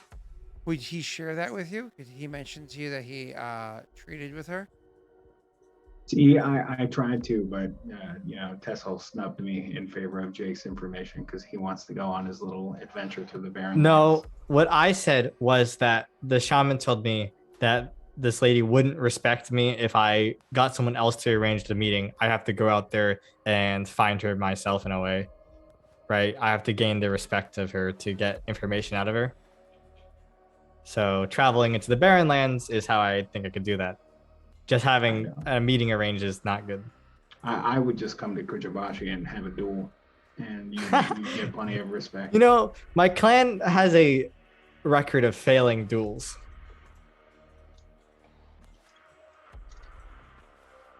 Yes, that's one of the things Shado is known for. Failing duels. Failing duels. Except when I'm alone in a room and no one else is around. And Then they're I also always win. known for their refreshing beverage of their iced Lennies. They're very... The new alcohol. It's a nice ice lemonade. Lemonade. Oh, Lennon. Oh. Like you can make by saying Lennon, you can make some either some jokes about the Russians, or you can make some Beatles jokes. Right? No? Yeah, you could. Yeah. But so what does Jake know, I guess, in particular? Because he has actually a lot of information that I don't think you've ever shared with him. Didn't Ashen write reports or whatever? I don't know if you ever writ anything to actually send to you. Got one report back once that I remember. Yeah. Saying that their years were going south. That is true. That one happens. Huh. Yeah, remember I guess that one. you were waiting on giving them the the sending stones. Yeah, that's right. Well, we might meet them, I guess. Yeah, we might. Okay. That was So- it, yeah. So, anything else you need to know with about the tribe, or anything else you're gonna try to do there? You're not going out there by yourself, are you? No, we're gonna go out there in a couple months, I think. Us three and maybe other people, I guess, as a group. Okay. Um, Is Nick and what- Jake willing to, you know, go out there? Yep. Okay. Cool. Were there any other details? We've been to Eldamar. We've been into the mines. You know, We gotta go to the maybe it's Barrenlands time to take a trip to the Barrenlands. what can the shaman that I have tell me about the location of the wildfire tribe? That's a good question. The shaman. And- Go ahead. And would they be willing to go on the trip with me? You don't mean Rima. You mean someone else? No, I have there's the shaman that's currently working with me to help get the fire elemental. Oh, yes. Shaman yes. Chris Mabru, the Enkindler. Who is not of the wildfire tribe? Gotcha. Yeah, she's just a shaman that was taught by Galtma. Yeah. So with the shaman, if you want to role play it with her, okay, we can bring that to RP. All right. So you approach the shaman. Yeah, these two can be here as well, since it's related. You send for the shaman who's walked alone under No, we've come back to the miles kingdom outside of the kingdom. We've And come led back to the down into kingdom. a tomb and we kill her. and eat her. What? So no, we come back to the clan, obviously. Okay, you come back to the clan. And it's like after festives are kind of chilling out for the night because it's late, I call for the shaman to in the temple, I guess. All right, so she'll meet you there, and she looks at you and she says, "I don't want to sit up, no matter how many times you ask me to. I enjoy it down here. It's warm. It's comfortable." The Enkindler, it's great to see you. I hope the festives have been up to your expectations. She looks at you with a start and says, "My apologies that Varix was here." He is here. I'm just kidding. So you say the Enkindler. Say that one more time. The Enkindler, I hope the festival has been up to your expectations. There are many places where it could be improved upon, but I would say that success is. Outstanding. I would say it was an incredible success, and likely one even noticed by the gods themselves. If only the city was more appropriately designed and prepared for such a festival, it could have been even greater. But in due time, Clint Shadow does have a bit of a distracted approach as to the what is important. Soon enough, we will have the next festival in a volcano. She raises an eyebrow and looks at you and says, "That's my only eyebrow. I once leaned over a pit of magma that burned away the other one." Not in the volcano, but on it. Soon, the foundations of the city will be in place. Did you not hear the eruption? I did hear of it. Yes, absolutely, I did. It has been designed to defend the city we will place there. I am looking forward to the time that this happens. But until then, as I said, there is much room for improvement. Sorry, but this is off tangent on what I called you here for. This is the Enkindler. This is Warlords Densho Varix and Warlords Kushibashi Naran. The reputation precedes both of you, though of course for very different reasons. Remember when we discussed me meeting the shaman of the wildfire tribe? My two companions here, my fellow warlords, have agreed to accompany me in my quest, my journey into the Barren Lands. I wanted to know if you had information on the location of this tribe, or if you'd be willing to go there with us. You did speak fondly of the Skalpma. You would wish me to join you in traveling down into the Barren Lands. If you would be willing. If it was simply to journey into the Barren Lands, I very well may be willing. But to visit the Wildfire tribe, that I don't think. I don't think I'm willing to take on that offer. Any information you could provide? Wildfire tribe is not small. It's has grown in both size and success as of late. Currently being led by its war chief. It is destined for great things. Kraleen has carved a path of flame. Her fortunes have favored the Wildfire tribe for some time. This, of course, being a doing of Galtma herself. But more importantly, I think that the war chief was already destined for greatness and brings the tribe along his path.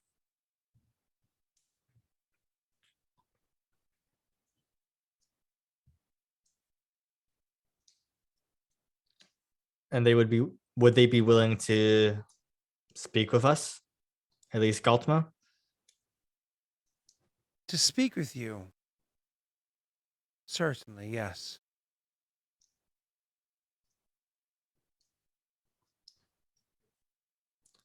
And the location, is it unknown to you? It is known. As I said, I would not go there. I would avoid it personally. The Could you point on a map in its general location, roughly she speaking, she, a she hex? nods away your request and says, "The destiny that I mentioned for this war chief, it is not one of diplomacy. It is not one of developments. It is one of conquest. It is a destiny that'll be written in blood, oftentimes boiling. And is this destiny to cause more death and destruction in Kajinxi or elsewhere?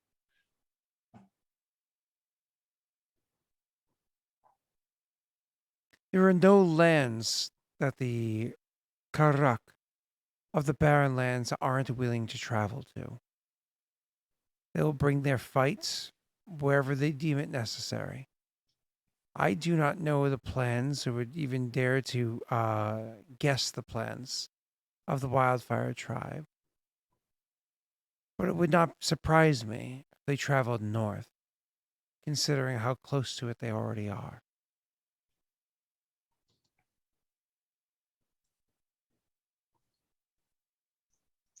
I You see. said they would speak to us.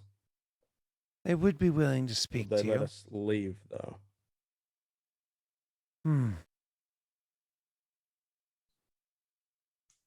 I do not have the answer for that question.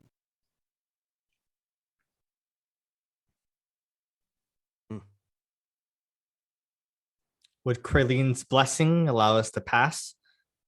I imagine the shaman would not be willing to stamp on a god's blessing. A shaman likely wouldn't be. And typically speaking, a war chief will respect their shaman's omens, the shaman's suggestions. So it is possible that if you were given the blessing, you'd be free.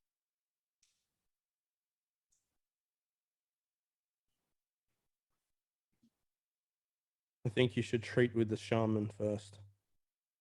Maybe they may be willing to meet.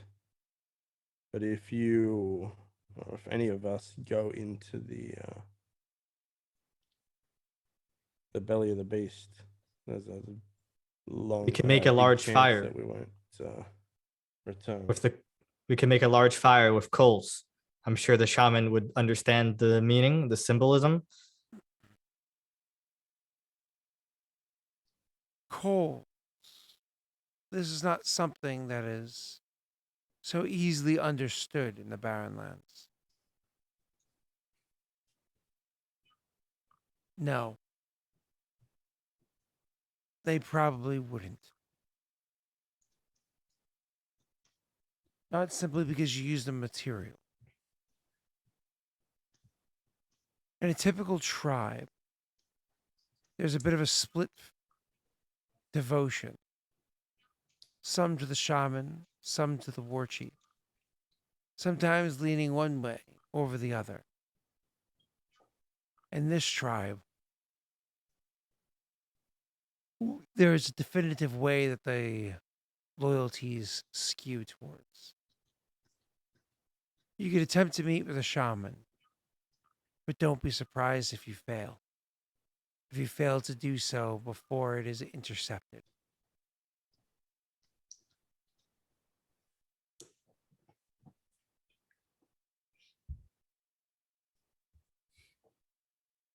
I see. So it will be a dangerous task to even try to meet with the shaman. And even if we do, we're not likely or we're not guaranteed. What's the word? Safe passage. Now, the war chief himself is no fool. As I said, he'd likely meet with you to talk. If he sees you unworthy adversary, he very well may let you leave out of respect. But if he sees there being a gain to not letting you go, well,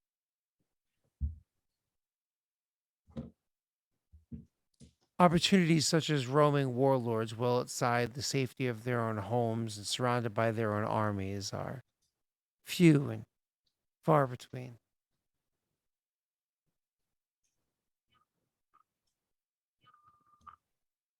Is If this you the wish- same woman that is meeting with you, Aurorum? This is true. As I've said before, you'd be better off confronting her in my lands.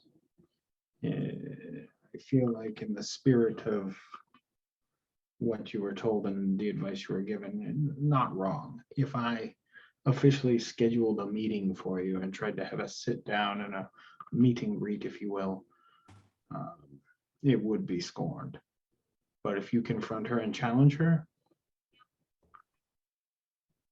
even to a battle of wit, that would earn you more marks. I look to the shaman.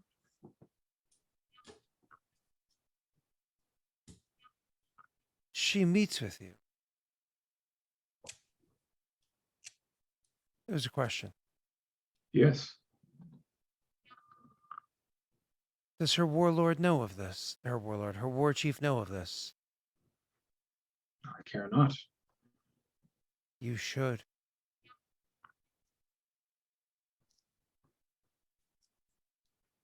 And why is that?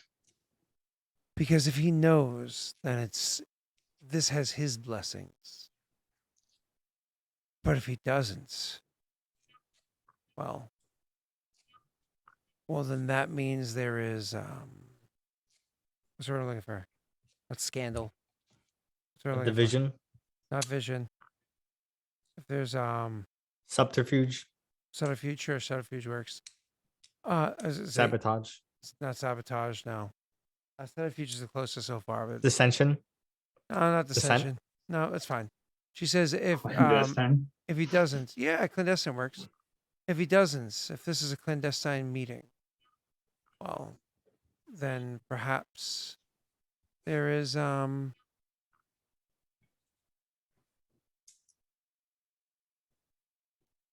I'd be curious as to whether or not he knows. Sedition, possibly. Yes. It's a topic we can broach. But at the end of the day, I don't question where all my goods go. I don't demand where my goods end up. I don't need to know those things. But it would be good to know who I'm harming.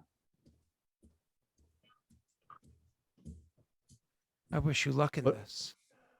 But you came to me looking for advice, certainly, but more importantly, where it is that you think can be found on a map. And that question is not so easily answered. It requires a season to be known. If they are to be resting in the winter, recoiling and pulled back from the locations of all the other Karak around, they'd be over here, way to the east, in this lake. They share it with a few other tribes.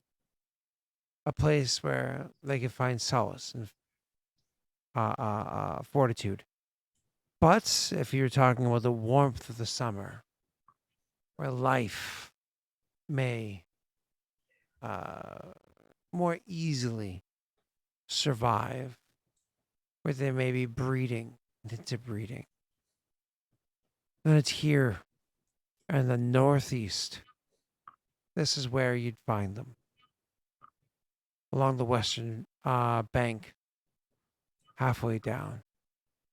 One of many tribes. But as I said, growing in size.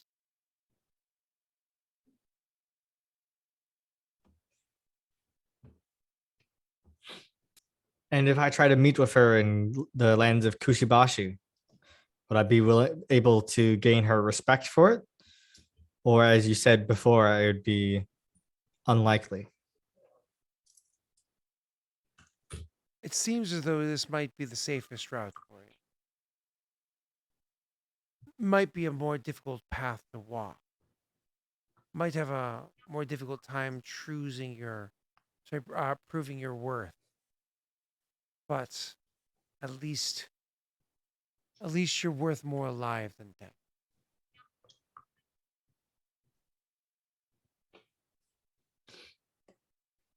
So be it then. He does That is have the some plan we will go ability. with. Say again, Varix. She does have some ability with a blade, not unlike your own. Doesn't use brute force, rather the quickness of her attack. Might be a good matchup.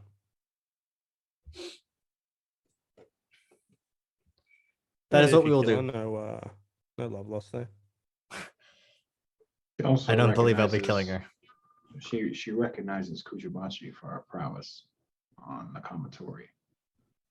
And I'll pat my Naginata and nod towards his new falchion and say, you'd have to be blind to not recognize Shado for the value of their steel. What blade does she use? A katana. Katana. We'll have Jorman craft one then. I would be careful about harming them. One individual makes no Yes. difference. One individual can make all the difference, but in this case, I understand. However, I remember You say, she. yeah, one individual makes no difference as you stand. Well, among okay. On average, the one clear individual doesn't make a exceptions. difference. Yeah. All right. On average, okay. Will craft her a blade, and that can help prove my worth besides a duel. Yes, well, if they seek to buy weapons from Shado, I would be worried. I do Learning not they're plan. already purchasing from Kushibashi, I believe that she is not working for herself, but rather working for the warlord. I remember she said something to me in the north about the one she serves having some great purpose and something about time and this and that. I believe that they think they plan to head north. Head into Kijinxi. Possibly. The way she was gloating. I don't know. Something's just off. Then they come for Kamatori. Have no worries. Right. I do not plan on arming the Barrenlands crook. They will only that will only cause more death and destruction beyond what is necessary. The commentary they came for weren't enough for maybe for less than a platoon.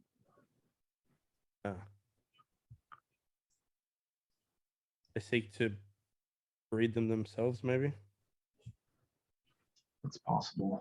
I have a hard time believing that a horde of hungry Karuk are going to sit by and watch a herd of commentary grow. These aren't a horde of crook, though. Not the same, right? These Then are Kindler, Barrenlands Karuk. you said the leader was smart. He was more uh, devious or more intentional in his choices. He could build a flock of Kamatori, no?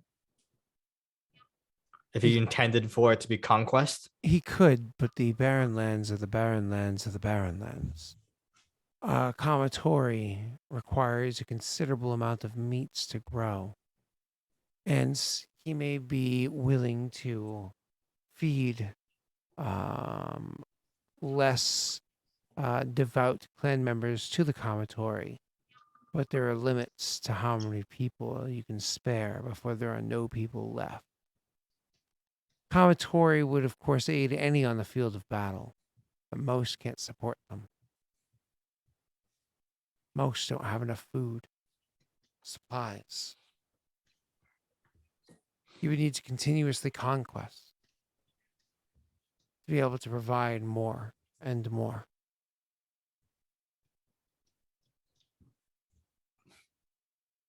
How many did she request from you?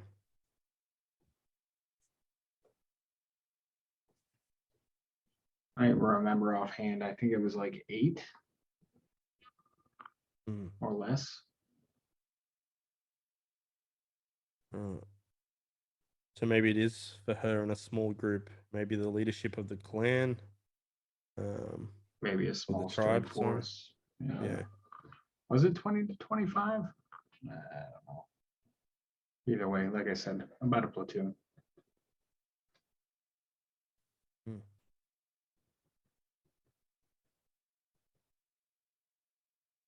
Interesting.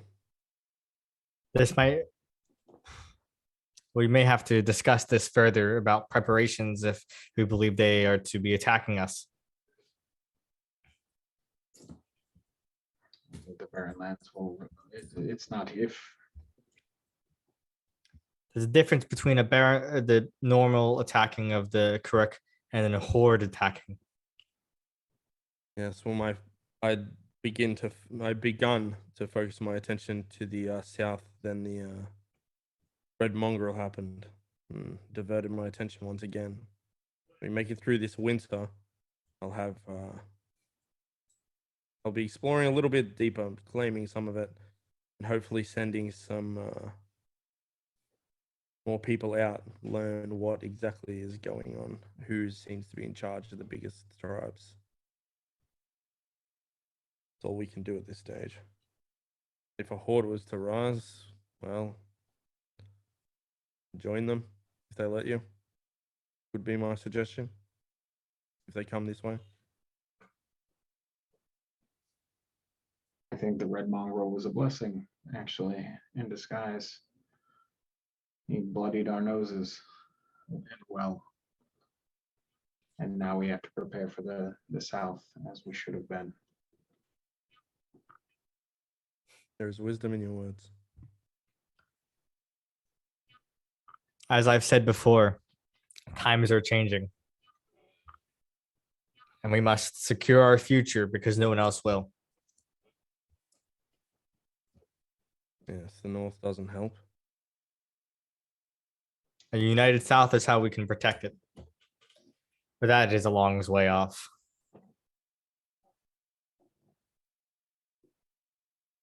A united South Lofty goal. is what you need to be fearful of. is while you speak of the south of Kajinxi, but beneath your feet is where the uniting will happen once again.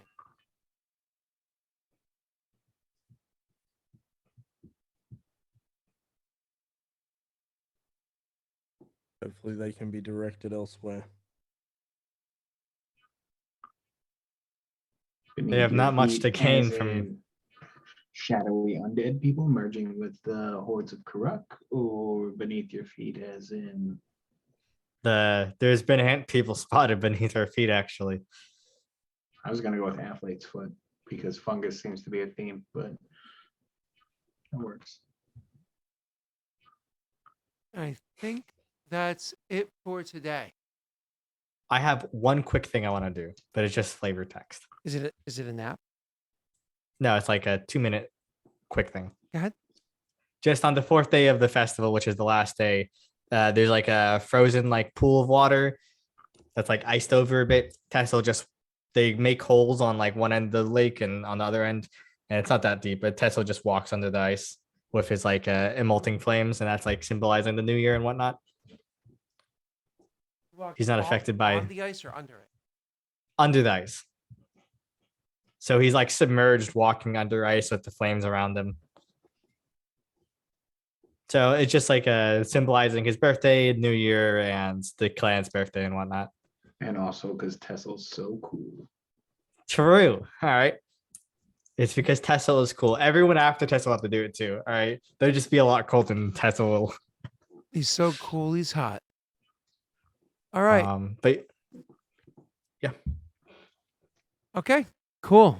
Anybody want to say anything before I go pass out again? Awesome. Well, I'm tired as fuck, clearly. So I'm gonna go to bed. That's what I'm gonna do. Reminder. No regicide this week. No is there regicide next week? I don't remember about next week. I think next week there is regicide. This week there's not. Next week there's no warmonger. There's no Inclame. Because I'm at work. I fly out Thursday. There will be Star Wars. Yeah. All right, cool. Good night, everybody. good night, chat. Good night, Chad. I was expecting the chattering, not gonna lie.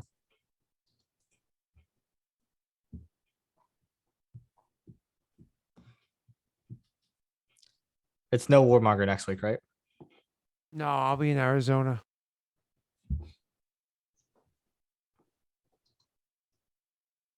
Good night.